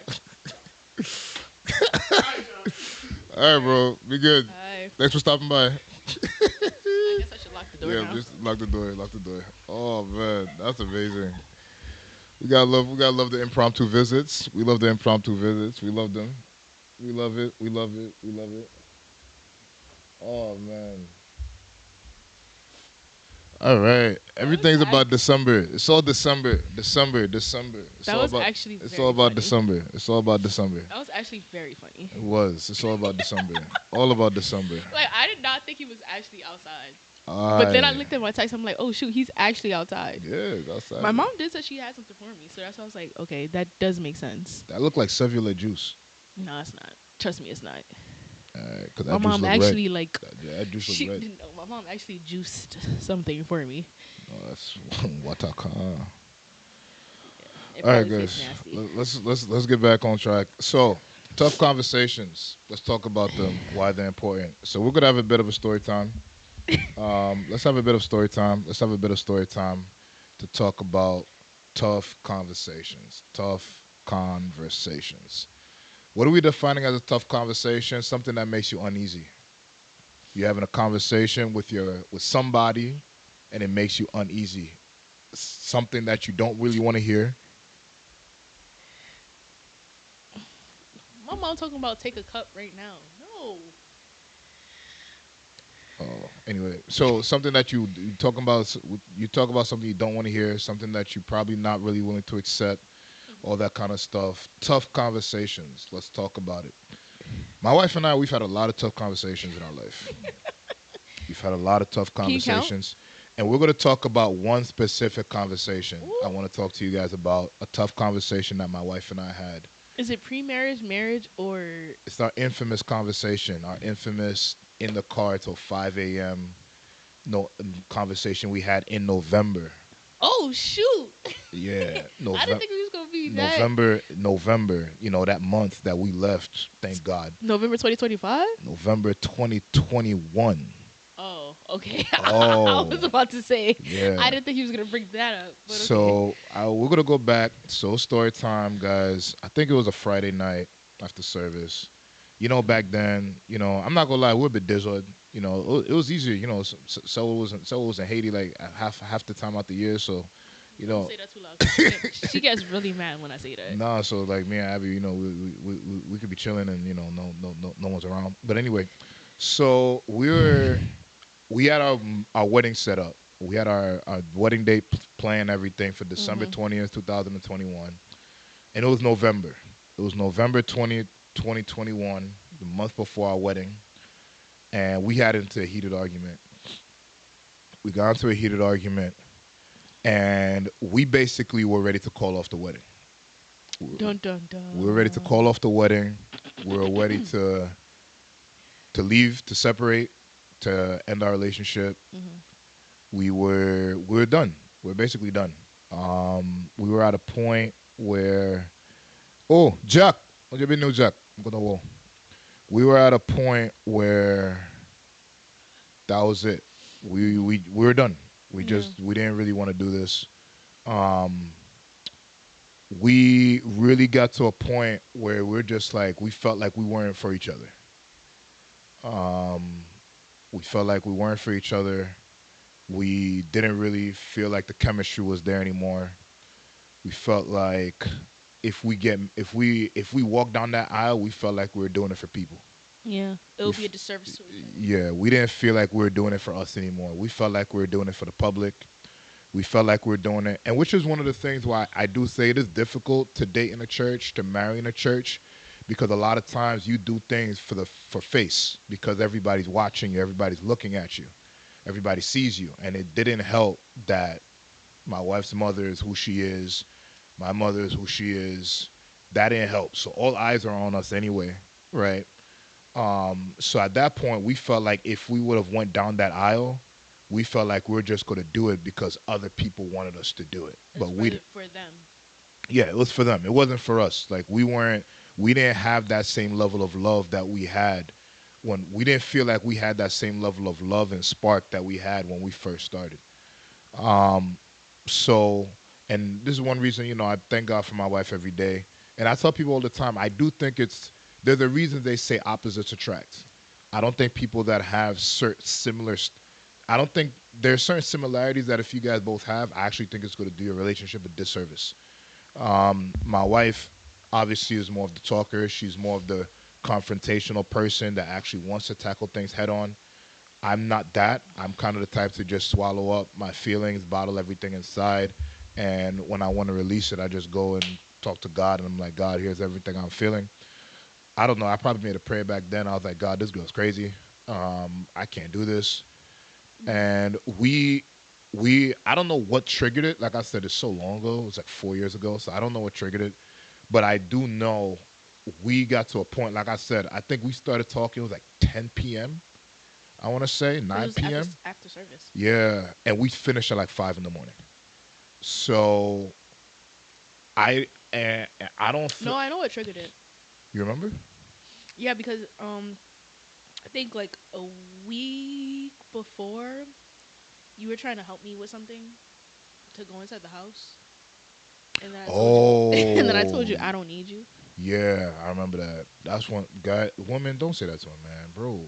That hurt. Yeah, she really looked at me. She was like, "Yeah, I don't need you. Like, I could do this. I could do life without you." I was like, "Oh, okay, all right." Mm-hmm. Yeah, I do remember that. That happened a week before, so I guess we brought that up a week later. Yeah, that was bad. But basically, yeah. So it was bad. It got deep. It was a lot. You know. You okay? Okay. It got deep. It was a lot, and it was a very tough conversation. That because I think that was a time where, and you know how like, I don't know if that ever happened to you, but you really have a lot of like built up emotion, frustration, and you just never found a time to let it out. Mm-hmm. And I felt like that was the moment we let it all out. Like everything that we're feeling towards each other that we didn't like, it just started coming out one after another. To the point I don't think we got to a point we didn't even remember what started the argument, because now it was like Abby was saying she didn't like this about me. I was saying I didn't like this about her, this, that, and the other thing. And, we were really telling each other about ourselves and saying all the different things about each other that we just didn't like. Mm-hmm. And we really hit a point where it was kind of like, all right, then screw you. I'm done. Like, I'm out. Like, I'm not going to do this. And I was honest. I'm like, I'm not doing this because of who you are. I'm not with you because of anything. Like, I'm good. Like, I could be out. And she was like, yeah, I'm good too. I'll be out too. And, at the time, as you guys know, Abby didn't really want to be with a pastor. She didn't want to be a pastor's wife. So she was kind of at a point. She was like, all right, I'm good. No, I'm more than good. So it heated up. The conversation heated up. It heated up. Like I said, no longer conversation, it's an argument. Tempers flaring, voices, increasing, volume increasing, words being shared, words being exchanged, low blows left and right. Mm-hmm. It was bad. It was really bad. Like tears, crying, everything. Until we finally hit a point in that conversation that turned everything. I feel like the turning point that happened when we finally hit that conversation was kind of like I'm not going to say this was verbalized, but I feel like this is kind of the realization that we both came to. Well, I'll speak for myself. Mm-hmm. That we came to during that argument. It was like, we're not getting anywhere this way. Like right now, all that's happening is people are yelling at each other. And this is part of hard conversations, because one of the things about hard conversations is that when you having these hard conversations, at the moment that you feel like your ego gets hurt, you're no longer listening to understand. You're listening to rebut. Mm-hmm. You're listening to find words to hit the person back. And that actually goes with a sermon that we heard 2 days ago, where the pastor basically said that if you're looking for vengeance is just a it's for self-satisfaction. It's not for God's justice, but it's just to satisfy yourself, just to feel like, okay, I got the person back, so I'm good. Mm-hmm. So I felt like there came a point where we realized, as part of this conversation that we're having, we're not listening to each other anymore. We're not listening to each other. We're just barking at each other. No one is really willing to sit down and try to understand the other. We're just trying to see who can hurt the other more. And I feel like once that happens, like I want to say prior to that, the conversation was going like this, like the temperature was going like this. Once we plateaued at that point, we peaked, and then we started going down, and we actually started moving forward. And that conversation actually saved our relationship. It saved our relationship, and that conversation is the reason why we ended up getting married. We would not have gotten married if that conversation didn't end well. Mind you, everything was booked and paid for. I mean, people probably would have been very upset because they would have been like, we paid a lot of money for this, but we needed that. We needed to release that. At the end of the day, like, you guys can pay, like, we appreciate our family for paying for this beautiful wedding, but, like, is it worth having a divorce within Months? You know what I mean? Like, so it's important to be able to have these hard conversations before you even get there. Yeah. That hard conversation saved our marriage. It saved us, it's what allowed us to get married. Because at that conversation, once we started to actually calm down, that's when we actually started to have a conversation. And I feel like one thing that I think a lot of us have to understand about hard conversation, regardless of how you spin it, it's called a conversation. Right? A lot of us, we hard conversations usually turn into arguments, to back and forth, to back and forth, to it's just no longer a conversation. Yelling, insults, low blows, hurt, emotional hurt, and everything like that. But a hard conversation at the end of the day, guys, is still a conversation. It's a conversation. And like I said, when my wife and I, at the time, that conversation, what did we speak about? We spoke about what we needed to speak about to save our marriage. She told me the things she didn't like about me. And as much as it hurt to hear, I had to hear her out. It hurt. Like, hearing what she had to say hurt. Because again, I tell people this all the time, life is a matter of perspective. If you are willing to marry someone or be in a relationship with someone, you have to understand that person's perspective will always trump your feelings. You have to, and we spoke about this before, whether, going from I or me to we, turning the M upside down, right? My wife, obviously, when you're going back and forth and you're having these type of conversations, I needed to be able to sit down and hear what she had to say. It hurt. Of course it hurt. Like, it hurt to hear, her saying that she felt like things changed. I wasn't treating her the same way that I was, or her feeling, that she wasn't feeling the love the same way, and all that kind of stuff. I think, okay, to just backtrack, just want to add on a couple of things. Like, we got engaged in November of 2020. And then we were waiting we believe in, like, some people don't believe in this, but basically we were waiting from a sign from God to let us know when to get married. So we got that confirmation in May of 2021, and then we started planning. And then in the midst of that started planning, I was still in nursing school, and not only that I was still in nursing school, like, I also like the biggest thing was that we had to plan a wedding within 6 months, essentially, because we told our parents we were getting married December 20th, Memorial's Day, basically. So, like, it's essentially 6 months. So I feel like we were and that's kind of why I stressed this so much. Like, we were so focused on the wedding. Like, we were driving to Jersey all the time. We weren't, and like our parents were in the car, and we were doing all these things, planning, uh, talking to the florist, planning. Emmanuel was planning a lot of the things on my behalf, like doing the vendors and stuff like that. So every time we would hang out, it wouldn't be about hanging out between the two of us. It would more so be about what do we need to do for the wedding. And I feel like a lot of, because we spent so much time focusing on the wedding, that we really lost what was us.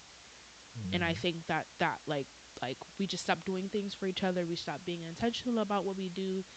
It just became like our love became a lost art. And I think that that is what happened.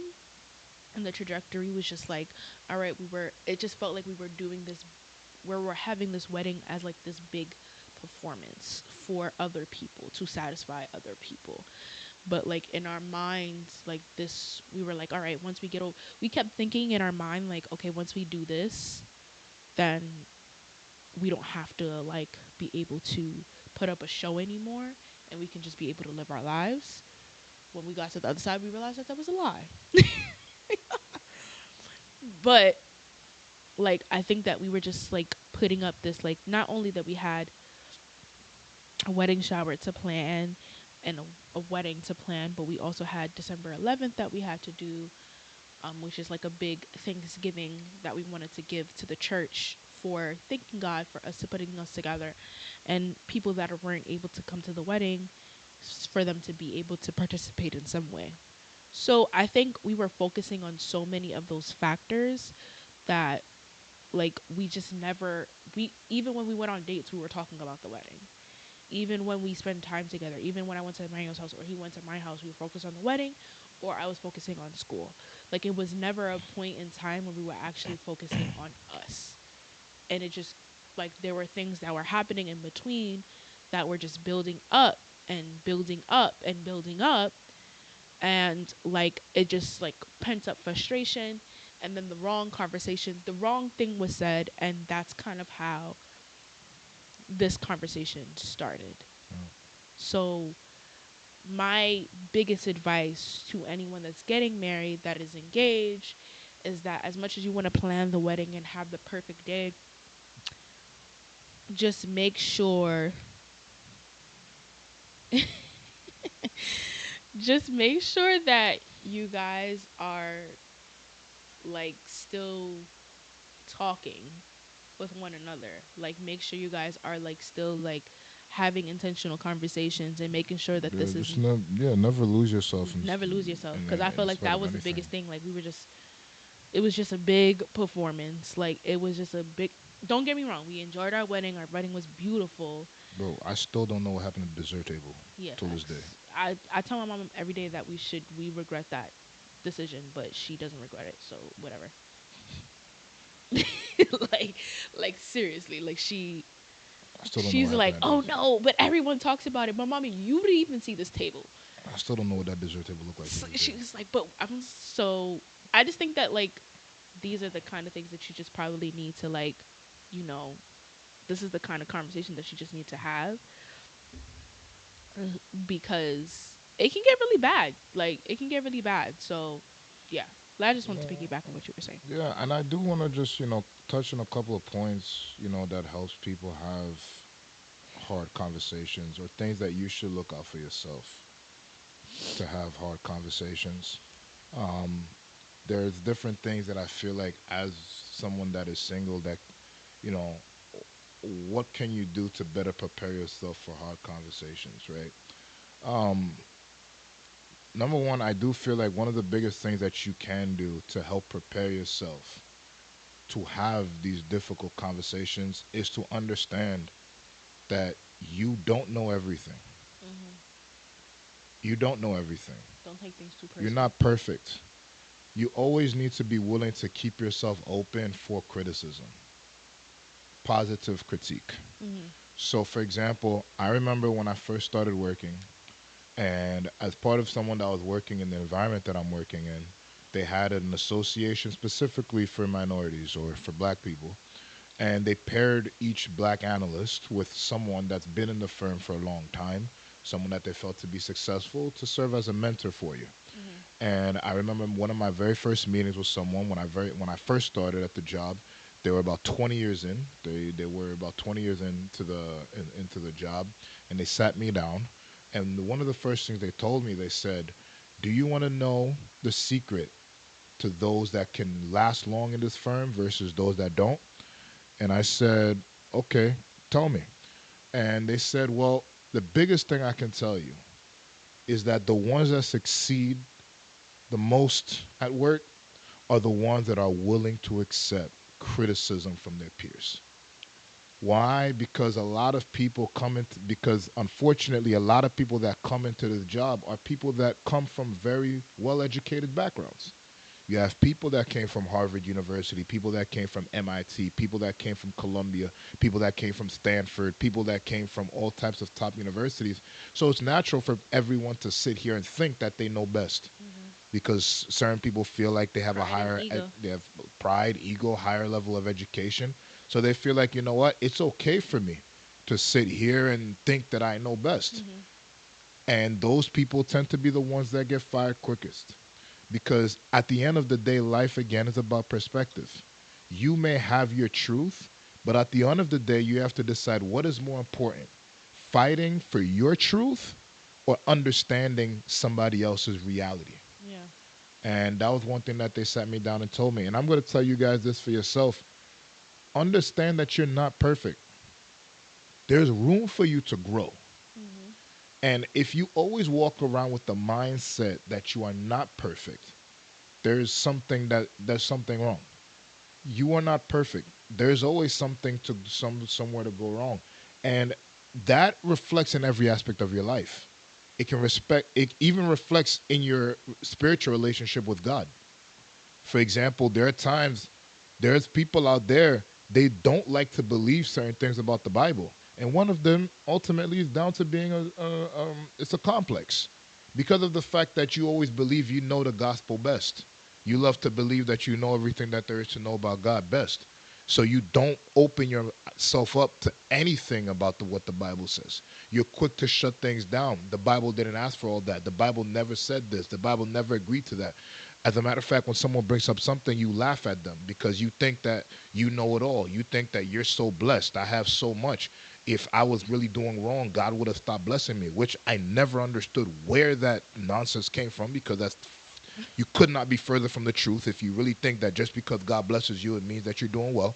I don't understand that, because it's clearly written in the Bible that the people of Israel were blessed like crazy, but meanwhile, God is the same one that delivered them to the hands of their enemies, but that's neither here nor there. So we like to think that. We like to think that this is but that's not true. Ultimately, at the end of the day, you have to keep in mind who you are is still a work in progress. Right. You are a work in progress forever. You are an unfinished painting. You are never a complete painting. And you're going to have different paintbrushes that paint over your blank canvas throughout your life. Some of those paintbrushes may be from your parents. It may be from your siblings. It may be from your coworkers. It may be from your family members. And I promise you, it's definitely going to be from your spouse. You're going to get one from there for sure. That you're going to have that. And you shouldn't feel a way about that. Some people like to believe that you can't give me advice because I'm older than you, because I've gone through it before you. That's not true. You can get advice from someone that is younger than you. You just need to learn how to be mendable. Mendable. You have to be flexible. Not just flexible in the bedroom, but you got to be flexible. Stop. Don't do that. Don't do that. Don't do that. Because I've seen you working on your flexibility for a reason, so don't do that. No. Don't do that. I'm not in no Pilates. You're right. But I see you do the others. Never mind. So it's important for us to understand, guys, you have to be mendable. But I want everyone to understand, the way you are right now, you will never be perfect. Never. You will never be a finished product. You are always being worked on. And that mindset is important in order to be able to have tough conversations. Yeah. Okay? That's important. Agreed. It's very important. I think another thing that I think is also important is ego. You got to check your ego. To say that humility. Huh? No, Jeff said humility seems to be the hardest lesson for people to learn, which It I is. think is like a What really Jeff good. is that? I'm not going in. I don't know. What Jeff is that? I don't know if that's Shirley's Jess. Or... Babe, I'm just checking the person, man. You don't got to go in home every time I do it. I'm just checking to see what it is. I don't know. I was trying to figure out what Jeff is at, but I'm not sure. Oh, okay. Just Respect. found you, so. Respect. Thank you. Welcome. Welcome. I respect it, though. But no, I think it's very important. Why do I say ego? I say ego because I think that a lot of people fail to understand when it comes to ego, right?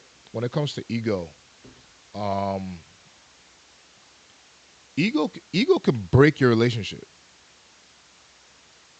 Ego can break you. Facts. Ego can be the difference between you being an average person versus you being a successful person. Mm-hmm. Ego can be the difference between your spouse being everything that you want versus everything that you need. Mm-hmm. Ego can be the thing that stops you from getting over the hurdle. Why is ego so important? Why is ego something that's important to keep in check in a relationship, in a hard conversation? When you, for example, I'm pretty sure a lot of you guys can relate to this. This never happened to you. You're having a hard conversation with somebody. You go up to the person. You tell the person, listen, I don't like when you do this. You know what an egotistical person does? The first thing they go back to you, yeah, but you do that all the time, though. You never heard that before? Don't lie. We're all guilty of it. I'm not going to lie. I'm guilty of it. I've done it. I'm not going to pretend like I haven't. But you've told me that's never happened to you? You go up to someone, you say, hey, I don't really like when you do this. And then the person responds to you and be like, oh, well, I mean, you do that to me all the time.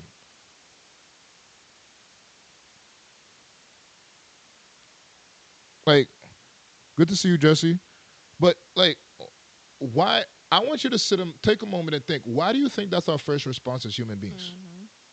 Like, I want you to, you've never asked yourself, like, why is that so easy why is it easier to tell somebody, you do this more, or you do this as well?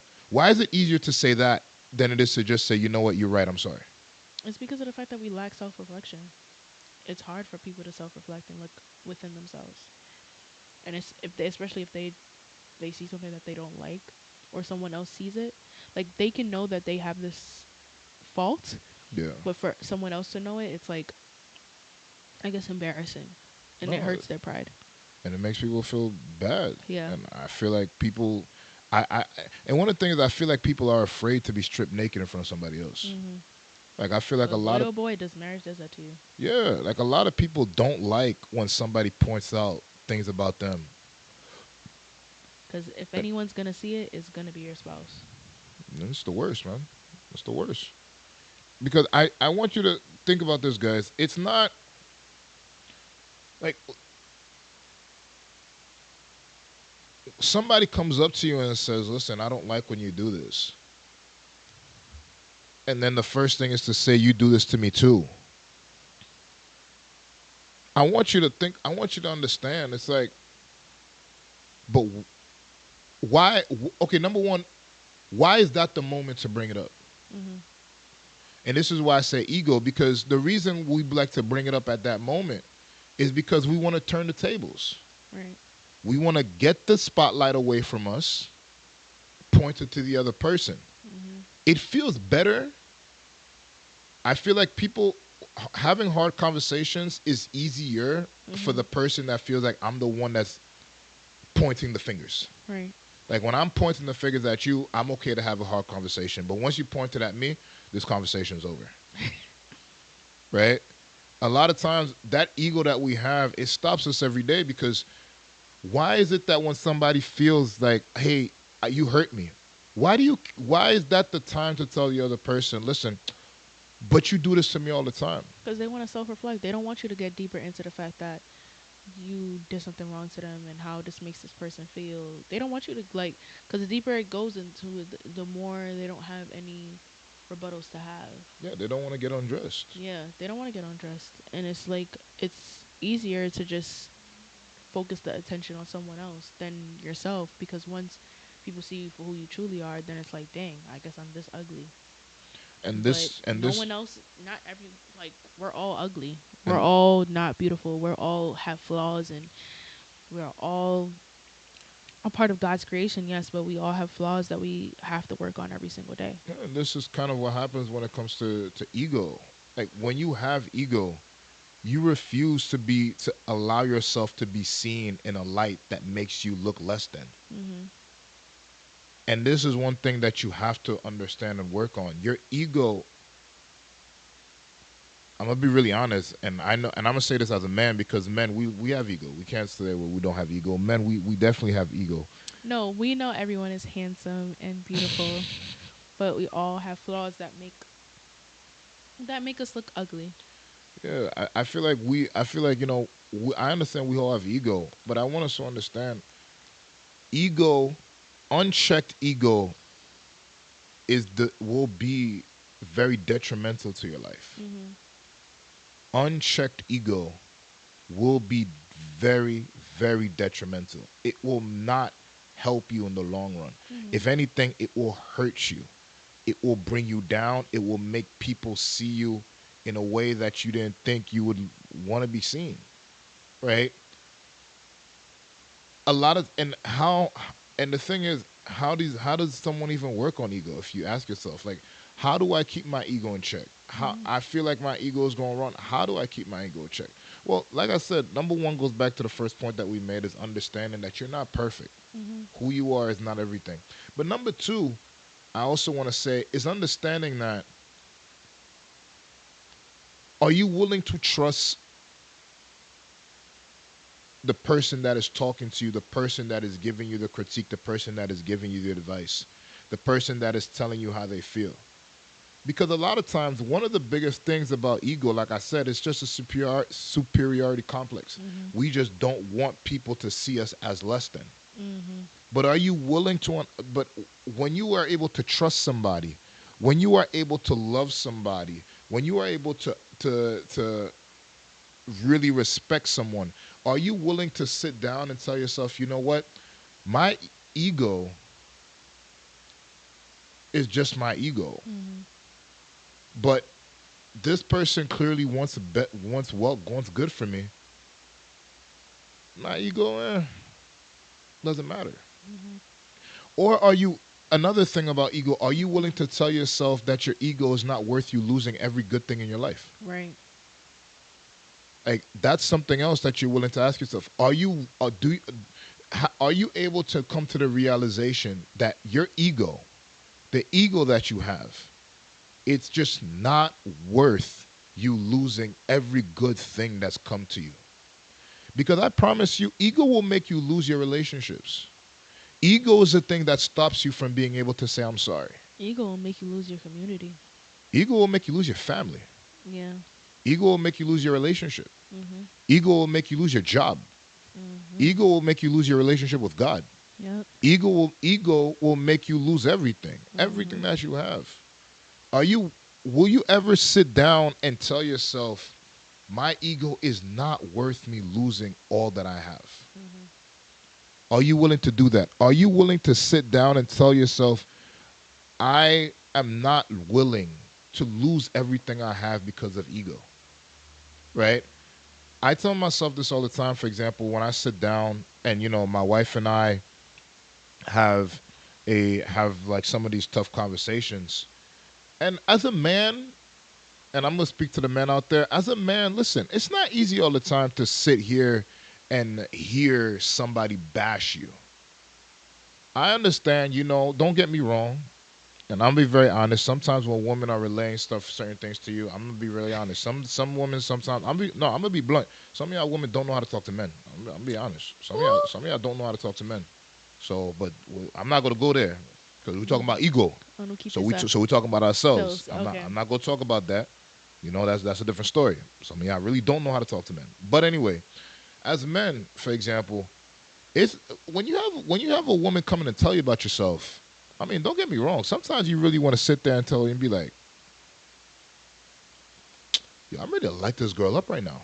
Like, there's no way she's talking to me. Like, did she forget who the man is? Did she forget who has the pants? Did she forget? Like, there's so much going on in your head because you really want to tell yourself, "I am the man." But there also has to come a part two in that thought process that tells yourself, you know what? Let me actually sit down and tell myself, let me think twice. And this is the thing that and I'm sharing this with you guys just as a piece of advice, as one of the things that allows me to feel better about something that I've developed over time that allows me to have tough conversations with my wife and not feel away when she talks to me about it. It's when I sit back and I realize, you know what? I realize two things. I say, number one, if I let my ego get the best of me, I'm going to lose one of the best things that God has given me in my life. I'm going to lose my relationship. I'm going to lose my marriage. I'm going to lose my wife. I'm going to lose my rib. And that's it. Like, that's it. I'm going to lose it. Is it worth it? Is it really worth it? Like, is it worth it? Because a lot of times, let's be honest, right? You never had that experience where you really let your pride get in the way, your ego get in the way while you were having a conversation. Then the conversation's over, and after 20 minutes, you're sitting down telling yourself, "Man, I really messed up," and now you have to go back to tell the person you messed up. That sometimes feels a lot worse than had you would have just admitted it right then and there, and just tell the person from the off you messed up. But instead of not saying it right then and there, you want to act tough, look tough, pretend you tough, and then say, "Oh yeah, you know, I'm right. And then when the conversation is over and you expecting that person to come back to you and say everything that you this and that, and then you sit into yourself, you're like, "Oh snap. Man, maybe being right wasn't really worth it." Like at that point, like, jeez. And then you go back and you apologize even though you still feel like you did nothing wrong. It never had to get to that point though. So it's like when I'm in the moment now, I really look at my wife sometimes and I'm just like, you know what? I care more about my relationship than my ego. I care more about who I have than my pride. Like my pride is cool, but it's not it. It's not everything. Remember, guys, pride is the one thing that cost Lucifer his spot next to God. Pride did that. Pride made him feel like his position wasn't good enough. He had to have everything God had. And God kicked his butt. Pride did that. You know what I'm saying? Go ahead, Jeff. Yeah, leave all questions in the chat. We'll get to them. We'll definitely get to all questions. Just leave them in the chat. We'll get to all questions. If you don't feel comfortable, there's also a number on the top of the screen. Yeah. Above my head. Top left, 347-948-4650. If you rather be anonymous, you can just send your questions to that number. We'll answer everything. But yeah, it's like you sit down and you really sit in there and you're like what is really going on? And I'm just like, it's just not worth it. Like ego, guys, is dangerous. Ego is very dangerous. Ego is the thing that made Adam tell God that Eve is the one that caused me to sin. Like ego did that. Ego is the thing that made Cain say, "You know what? I don't know, God, why you asking me about Abel? I'm not my brother's keeper. He's a grown man. He can do whatever the heck he wants. I don't know why you coming to me for him." Ego. Ego is the thing that made Saul say to David, "You know what? I'm gonna kill this man because this guy. You got people out here singing that I killed 1,000, he killed 10,000. I'm coming for you." Mind you, you guys are on the same team. but because he killed more, that's a problem. Ego is a thing, for example, that is like that makes you unable to work as a team. Because everyone wants to feel validated, babe. Like I was talking about that with Peter the other day. People want to, they want it. It's not enough for them to feel self-validated. They need to feel validated by their peers, validated by their community. They want to feel like, okay, yes, there are something in this world. They've done something. They've accomplished something. Like everyone wants to feel validated. And I think that's like the biggest thing, because then you end up doing things for others and not for self, and that's when you lack self-reflection, that's when your ego comes in, that's when your pride comes in. People just, they're doing things to benefit everyone else but themselves. So Yeah, I I don't know. I do feel like it's difficult to when you're sitting here and you're having certain conversations and you don't and your ego is going unchecked. When your ego goes unchecked, you get really defensive all the time. You take no accountability. I just think it's also just very dangerous to live your life like that, because like outside of just marriage, like your professional life will reach a halt, because Every no aspect of one, your life will reach a halt yeah, when you can't check your ego. yeah, because it's like no one can tell you, like there's no improvement. You're just very stagnant in your life. No. And then you wonder why, like, you're sitting in this specific position. It's because of the fact that you don't want to accept critique. You don't want to accept when people say that you're doing wrong. You just want to stay right there, and I'm good there, and I don't want to tell. No one can tell me what to do. Oh, definitely. So it's scary. Well, it's bad, and I do want us to understand. I mean, ego is something that I think that you should work on, because that will stop you from being able to have hard conversations, and it stops your growth, it stops your development, it stops who you are, it stops your evolution, it stops everything, guys. And I think that's something that I want you to keep in mind. When you have ego is something that you, as you grow up, you have to understand. Life is not about you. Life doesn't revolve around you. Life, like the sun does not set on you. It doesn't rise and set on you. Like there is a world without you. Yep. I want you to everyone, guys, remember one thing. The world was functioning without you, and it will continue to function long after you're dead. Right. So don't pretend like you're that important that you can't do You're anything in literally, life. especially like in your professional world, you're literally just a number that will be replaced in a heartbeat, in a second. Okay, so let me answer this. Answer Shirley, questions. tone makes a big difference for me. I agree. I don't respond well to being told what to do, but if someone comes to me kindly, I'm open to listening and improving, because at the end of the day, who doesn't want to be a better person? I agree. Tone definitely goes a long way. I definitely do agree. I do agree that tone goes a long way. I'm gonna add a slight but. But I was gonna say, I'm gonna add a really slight but.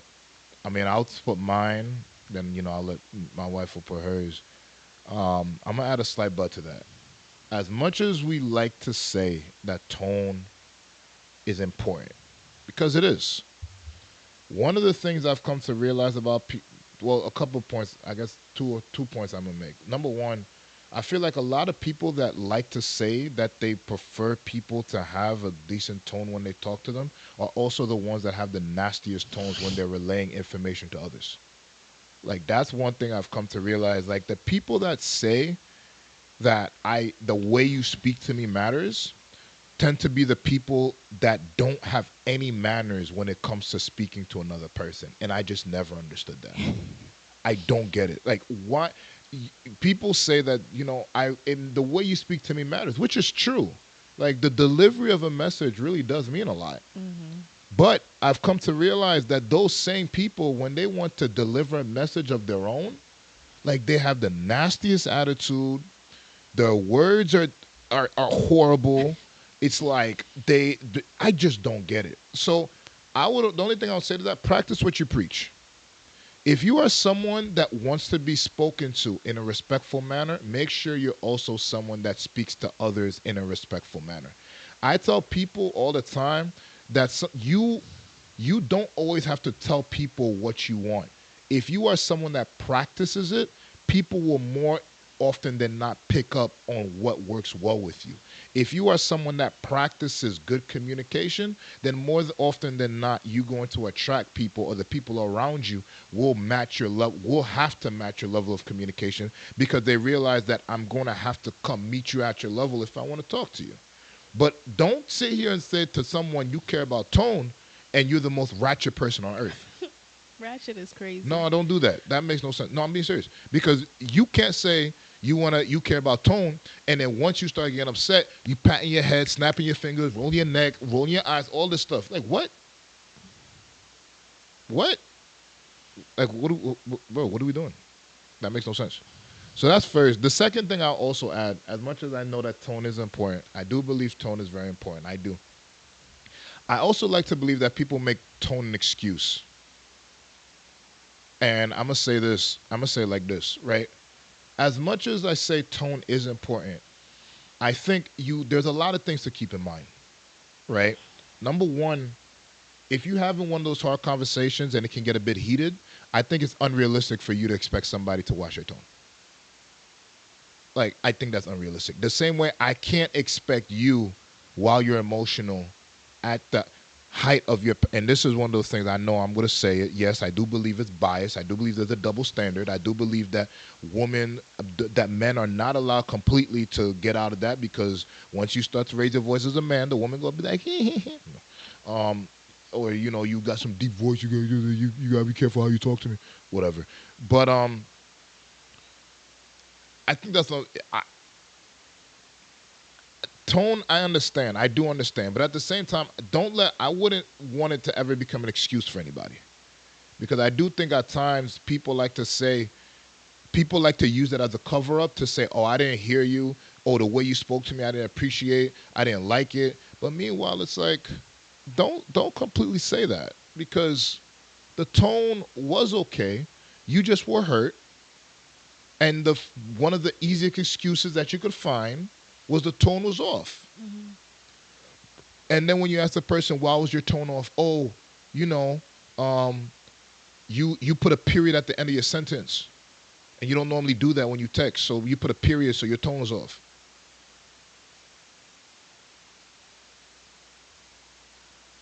Are we for real right now? It's like sometimes, listen, if we're having a serious conversation, yes, the tone, you can't expect the tone in a serious conversation to reflect the tone of when you're joking around. Like, we have to be, sometimes I do think we need to have a level of realism when we're talking about tone. Like, tone, I understand and I respect tone. But like I said, there is certain things that's out the question. You know what I'm saying?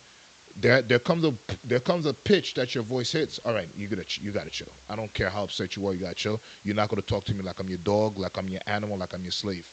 You gotta chill. There are words and ways to express yourself, and this is why I tell people all the time: education is important. An educated person expressing themselves, you can tell, because people that are not educated, when they try to express themselves, most of what they do is just curse. They curse and they use words, like a bunch of street words, because you don't know how to articulate yourself. You don't know how to put your emotions in words, because again, you did not understand the importance of education. You decided, and this is why sometimes people, okay, this is about to step on some people's toes, but I'm going to say this anyway.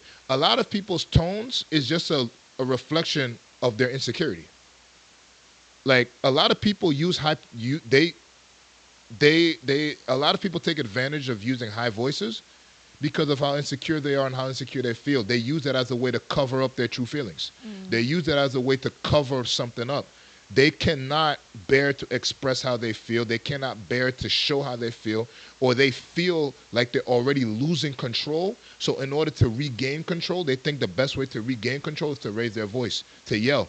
And that's why I like to tell people, a lot of people, the people that tend to yell, they're all bark, no bite.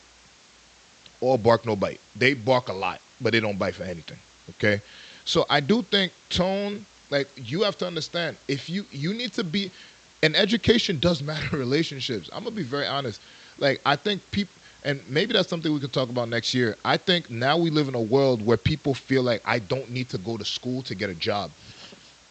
Education goes beyond just getting a job. Being able to articulate yourself, like it's an attractive trait when you can speak to someone and they can articulate how they feel. Like that's very attractive. Like when somebody can sit there and have a conversation and articulate and say this. Because let's be for real right now, guys. If you came on this podcast and you just heard us sitting here cursing up a storm, yo, what's up? Yo, how you feeling? Yo, bro, yo. And kept repeating the same things over and over again, unable to really identify or really particularly talk about certain things in certain aspects. Like our point of view was set in stone within a certain limitation. Like it would be hard to listen to us because it's like we don't. It's like we're saying the same things over and over again, and it doesn't attract a certain. It attracts a certain audience, to be honest. Certain audience, like we'd have cursing all over the chat. That's the type of, like, no, you know what I'm saying? You don't need to curse to make your point. You need to be secure enough in yourself. Like I tell people all the time, I love my sister. I really do. Please don't feel a way about what I'm about to say. One of my sisters, I say this all the time. She's she can articulate herself well, very, very well. Like when she writes, her grammar is like she still proofreads my papers to this day. When I tell you, when this girl wants to make you feel bad, all she does is send you a long paragraph with a bunch of big words that you don't understand, and it just makes you feel like you never graduated from 6th grade. And she just hits you with all these words, and you just sitting there looking, and you're like, wow. You can't even respond anymore. And it's not because of the like what was said. It's just how she said it. Like the way she articulated the words, and I'm just looking at her, I'm like, you know what, I can't even say anything now. Because she's using a bunch of big words. I don't even know what half these words mean. Like I feel like for me to accurately respond to you, I need to read your text with an encyclopedia next to me. Or you have to copy and paste it in ChatGPT. Bro, and I'm just sitting here and I'm like, there's no way. Like man, I'm telling you, there's something about it. But I'm sorry, I know you had a butt too when it came to tone. I think my biggest butt. Well, you got a big butt for sure, but. Once I said it, I was like, damn. Yeah, I can't say biggest, but you. I mean, hey, I'm a chill. But, you know. No, but the biggest. I'll say, however, with a comma on the side. Like tone is important, but however, it is essential to understand. Like, we're not saying to accept critique and criticism from every single person that you meet. But also I think it's important to understand, like, yes, tone is important, but there are certain times, like Emmanuel said, you are having a conversation with someone and it does get heated and you do say you are using a tone that is not particularly accepted. But I think that when you realize, like, hey, this person has a certain intention when talking to you, then it's like, all right, I know this person is not trying to hurt me. Yeah. I know this person is not trying to humiliate me. Yeah. I know this person is not trying to degrade me. I know this person is trying to help me and elevate me. I may not understand it right now. I may not comprehend it right now, but I'm willing to understand what this person is saying. I think that sometimes it's hard in the beginning to have a conversation with someone that has a tone that you particularly don't like.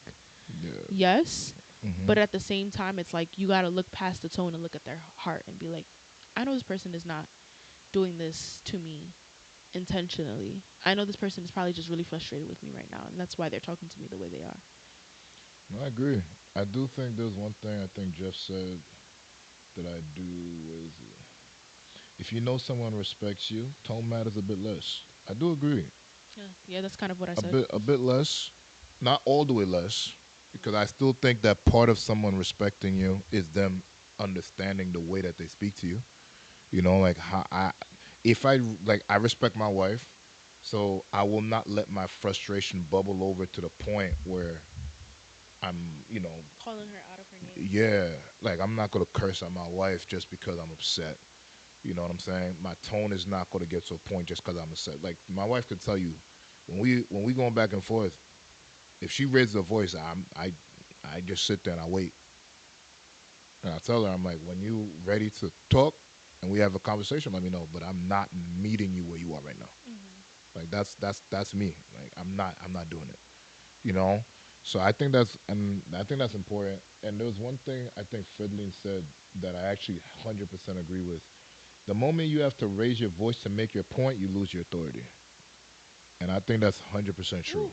That is 100% true. The moment that you have to raise your voice to make your point, you definitely lose your authority. People don't respect you the same when you start, because I want you to understand something, guys. When you start yelling, you look out of character. You look like you're having a temper tantrum.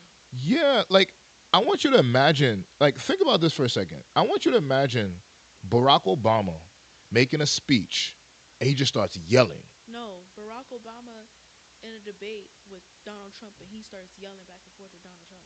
Yeah. That's actually Then a perfect he just example. also loses his composure. Yeah, it's like you look weird. Like it speaks volumes when someone has a presidential debate and the person can stay within character and stay to what and just focus on what they believe in and not get baited into certain things. I'll do you one better. When you're watching sports, for example, right? There's like it looks different when somebody doesn't get a technical foul every single game because they're such a hothead and it's so easy to get them to go out of character. It's just like You see, like people respect Draymond Green, but I think that his personality kind of like draws a line between him and Stephen Curry. Yeah. Like, because like people's like Stephen Curry, he's like an underlying disrespectful. No, Steve. They call Stephen Curry a babyface assassin. Yeah. The babyface assassin. Like he's a killer, but he doesn't. He's not the type he's not a Draymond Green type of killer. Like he's not the type that's going to get in your face, yell, bark, all that. No, he's not that type of guy. He's gonna kill you on the court. And he's gonna give you that night celebration when he hits that last dagger 3 and look at you and be like, say what's up. You know what I'm saying? But no, I do feel like once you start yelling, it's over, man. Like that's just nasty. That's disgusting. Like this idea of yelling, you just don't look the same anymore. Yeah, like you for look. example, like I can laugh at you. For a recent, like, I don't know if everyone was watching like politics and stuff like that, but a recent example would be Namandi. How do you say his last name again? What, mayor? Yeah, the new mayor. Anyway, the new mayor. We gotta talk about him. All right, go ahead. He was in a debate with Cuomo, and Cuomo kept saying his name wrong. Yeah, but what he kept saying again? I forgot what he kept saying. I don't know. He kept saying something that was just like completely left. Yeah. And instead of the new mayor getting upset and like getting riled up behind it, or like, switching lanes or making sure that his point is not getting across, he made sure that he still stood firm and saying, hey, this is my name, this is how you pronounce it. And then he went on with his points instead of just saying, oh, you're so disrespectful, then how can you not get my name right? Like, I've been like doing my mayoral race candidacy for a while now. Like, my name has been out here. Why haven't you respected my name? So he just said it, hey, this is my name. And then he went on further with his points. And that just shows the type of character and integrity that the person has versus just going back and forth and yelling and screaming and going, sometimes it's not worth it. And like, this goes back to saying emotional intelligence is so important. And I feel like a lot of people lack that. They don't know how to read a room. They don't know how to make sure that they keep their emotions in check. A lot of the times it just spills over. I see that at work a lot. So emotional intelligence is really important. I think it's something that is so vital to be able to have, whether it's in a marriage, relationship, friendship, your relationship with your parents, like your career, like every point of your life. So it's important. Definitely. I mean, I think there was a question that Jeff asked. yeah, I don't want to miss anybody.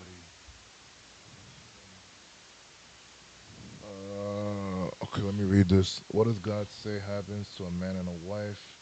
They become one flesh. Conversation between man and wife have different rules. If you take it seriously, you're talking to yourself. When you talk to your spouse, you aren't separate anymore.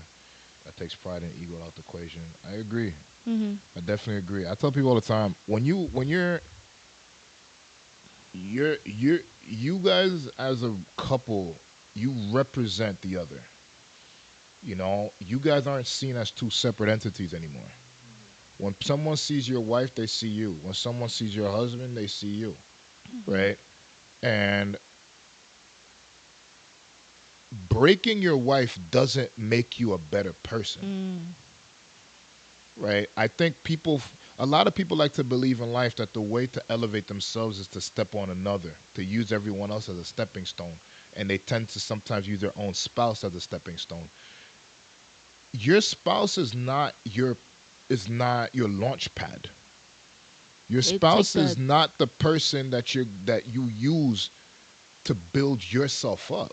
They take that submission thing real seriously. Yeah, like no. As a man, listen. Your success as a man is directly proportional to the way you treat your wife. Okay? My wife sent me a video not too long ago about, I think it was TD Jakes was interviewing Denzel Washington. And asked Denzel Washington what he felt like was his key ingredient to his legacy. And the man answered and he said, I have a great wife. And I told Denzel, as someone that has a great wife, 100% approve your message. I do. Because when you have a wife, that's who people see. Like, when someone can look at your wife and really tell you a lot about you. They can look at her, they'd be like, he chose that? Nah. Yeah, he's not a serious man. You are your strongest link. Yeah, it's like, your weakest link. You are your weakest link. Yeah, don't think that breaking your wife doesn't make you a better man. Every time you hurt your wife, you hurt yourself. And I'm going to go a step further. Every time you hurt your spouse, you hurt yourself twice as bad. Okay, twice as bad. Don't think that hurting your spouse will make things better or easier for you. No. If your spouse can't speak well about you, can't show you off, can't say to the world how good you are, trust me, who you are, man, means nothing at the end of the day. I'll be very honest. You didn't get any questions from Instagram or anything like that? I don't think we posted on Instagram today. Okay. I'll check ego. If you know someone respects you, to a man's a bit less. I agree. With my leadership, I agree with that. Yeah. So I do think we did answer all that, and I don't think I got any questions there. Okay. So there's that. So I think we are okay with that. Unless anyone has any last questions. If not, I think we are going to call it a night for the most part. No, Jeff, you don't talk a lot. We appreciate. This is the reason why we do lives and not pre-record, because we want to engage. Yeah, we want to engage. We love the feedback. We love the engagement. Some people are just silent spectators. Some people claim to be silent spectators and don't even watch. But then when you ask them if they watch, they'd be like, yeah, I was quiet. And I'm just like, all right, stop lying. But no, we appreciate the engagement. We appreciate it. We appreciate everyone that commented, those that did interact. We love you guys for it. It definitely keeps us, going. Jesse, we love to see you. I had to make sure I told Shirley, hit up Jesse, because she's one person at least I know will be in the chat, because it's fun. I'm serious. Like, if you're in the chat, I'm going to remember you. I'll remember if you're in the chat. Yeah, you do. You have. I remember the people that are in the chat. An elephant's memory. Like, even if I've only seen you once, I don't know if Jesse's coming to December 20th, but Jeff, we are having an event on December 20th. It's an open forum where everyone's invited. Bring your questions, bring your friends. We are also selling merch. If you scroll up, you will probably see a link that Susan has posted in the chat. Make sure that you are, make sure that you, if you can, and if you're willing, the event is free. Free event, guys. Free event. The Free merch is event. not free, Merch is not free. Merch is not free. but the event is free. I Come actually out. think We would love to hear your voice. I think my husband keeps telling everyone all all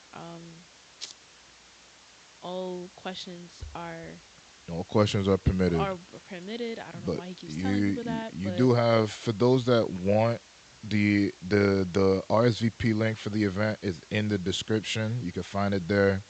The links for the merch also in the description. You saw it on me, right, in the video. You did see it on me. I will show you again, but this is what our merch look like. You can see it on me. All oh, this is different, the old one. all different types of colors. We got green, we got purple, we got red, we got black, we got gray, we got brown, we got blue. We got merch for days for those that want to support our podcast, support our church. You know, if you just want to send donations, that works too. But we prefer people get the merch. You know, we prefer people get the merch and everything like that. So definitely get the merch. What else? Get the merch. Uh, what else did I have? Follow us on all our socials. Socials are on the bottom. Definitely follow us on all our socials. You see our new YouTube page. We are leaving this YouTube page. We are going to another YouTube page starting January 20th. December 20th. Starting December 20th. After that live episode will be on our other YouTube. It will not be on this one. It will be on our other YouTube. So Fredline, I know that you're not going to be present in New York, but we still want you to participate in the live. Yeah, so definitely hit the other YouTube, subscribe to it. Our TikTok and our IG, subscribe to both of those. Definitely, when you guys see our posts, interact with them, comment on them. It helps push it out to other people and helps attract other people so that we can grow. I think we've done well for a podcast that only just started. Honestly, I'm not even gonna say. I'll say honestly, our podcast probably got like maybe a couple of months in it, because I'm not gonna count the very beginning just because we didn't have podcasts in mind. But when we see the way it's come out, and I think probably like maybe like 3-4 months ago, we kind of said, okay, we're officially gonna make this into a podcast. So for a podcast that's only been around for about a couple of months, I don't think we're doing too bad, right? So we're growing from here. Obviously, it's not easy. It's not easy at all. But again, we definitely love your encouragement and support. So help us grow. We're enjoying it. We love the fun, but definitely help us grow and help us reach new heights. So again, the live December 20th. We hope to see you guys. If you can make it, we would love to see you. Again, address 1120 Flatbush Avenue, Brooklyn, New York, 11226. Definitely hit us up. 5:30 p.m. start time. Again, the RSVP link is in the description. Just RSVP. Come with your friends and family. Merch link is there as well, so you can purchase. Come pick it up in person at the event. We'd love to see you guys. We'd love to see everyone. Definitely do your best to come out. Those that we've never met, I love to see, like the likes of like Jesse and Jeff and anyone. Love to see you guys. Definitely come and support us. Have fun. Leanne. Oh, Leanne is coming. That I know. Leanne got no choice.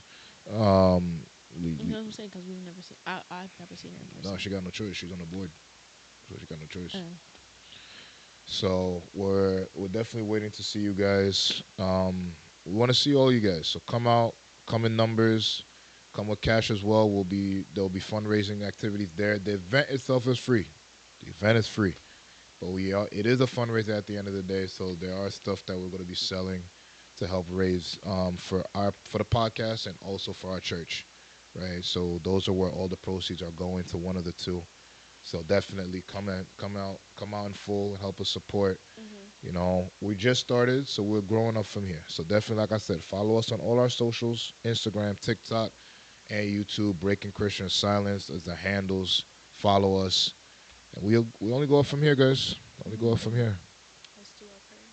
So we'll go do last prayer to end it off very early tonight, which is pretty good. I'm not going to lie. We'll go to just getting you guys used to what's going to happen next year. Ooh, it's going to be straight. Yeah, next year there'll be a lot of changes. So we're getting you guys used to it. But go ahead. Heavenly Father, we thank you. We worship you, O God, for who you are and who you continue to be. We thank you, Lord Heavenly Father, for another successful episode. We ask you, oh God, to cover us, guide us, continue to protect us, Lord Heavenly Father. Cover everyone in this week, Lord God. We ask you, Lord God, everyone that's celebrating their birthday this month, that you give them a special gift from above. In Jesus' name we pray. Amen. Amen. Amen. Amen. We love you guys. Happy birthday to all the babies. December, the best month of the year. But I'm going to leave you guys with some stuff since we ended off a little bit early. So enjoy the videos, enjoy the promos. Have fun, guys. Bye. We out.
Tired of the silence?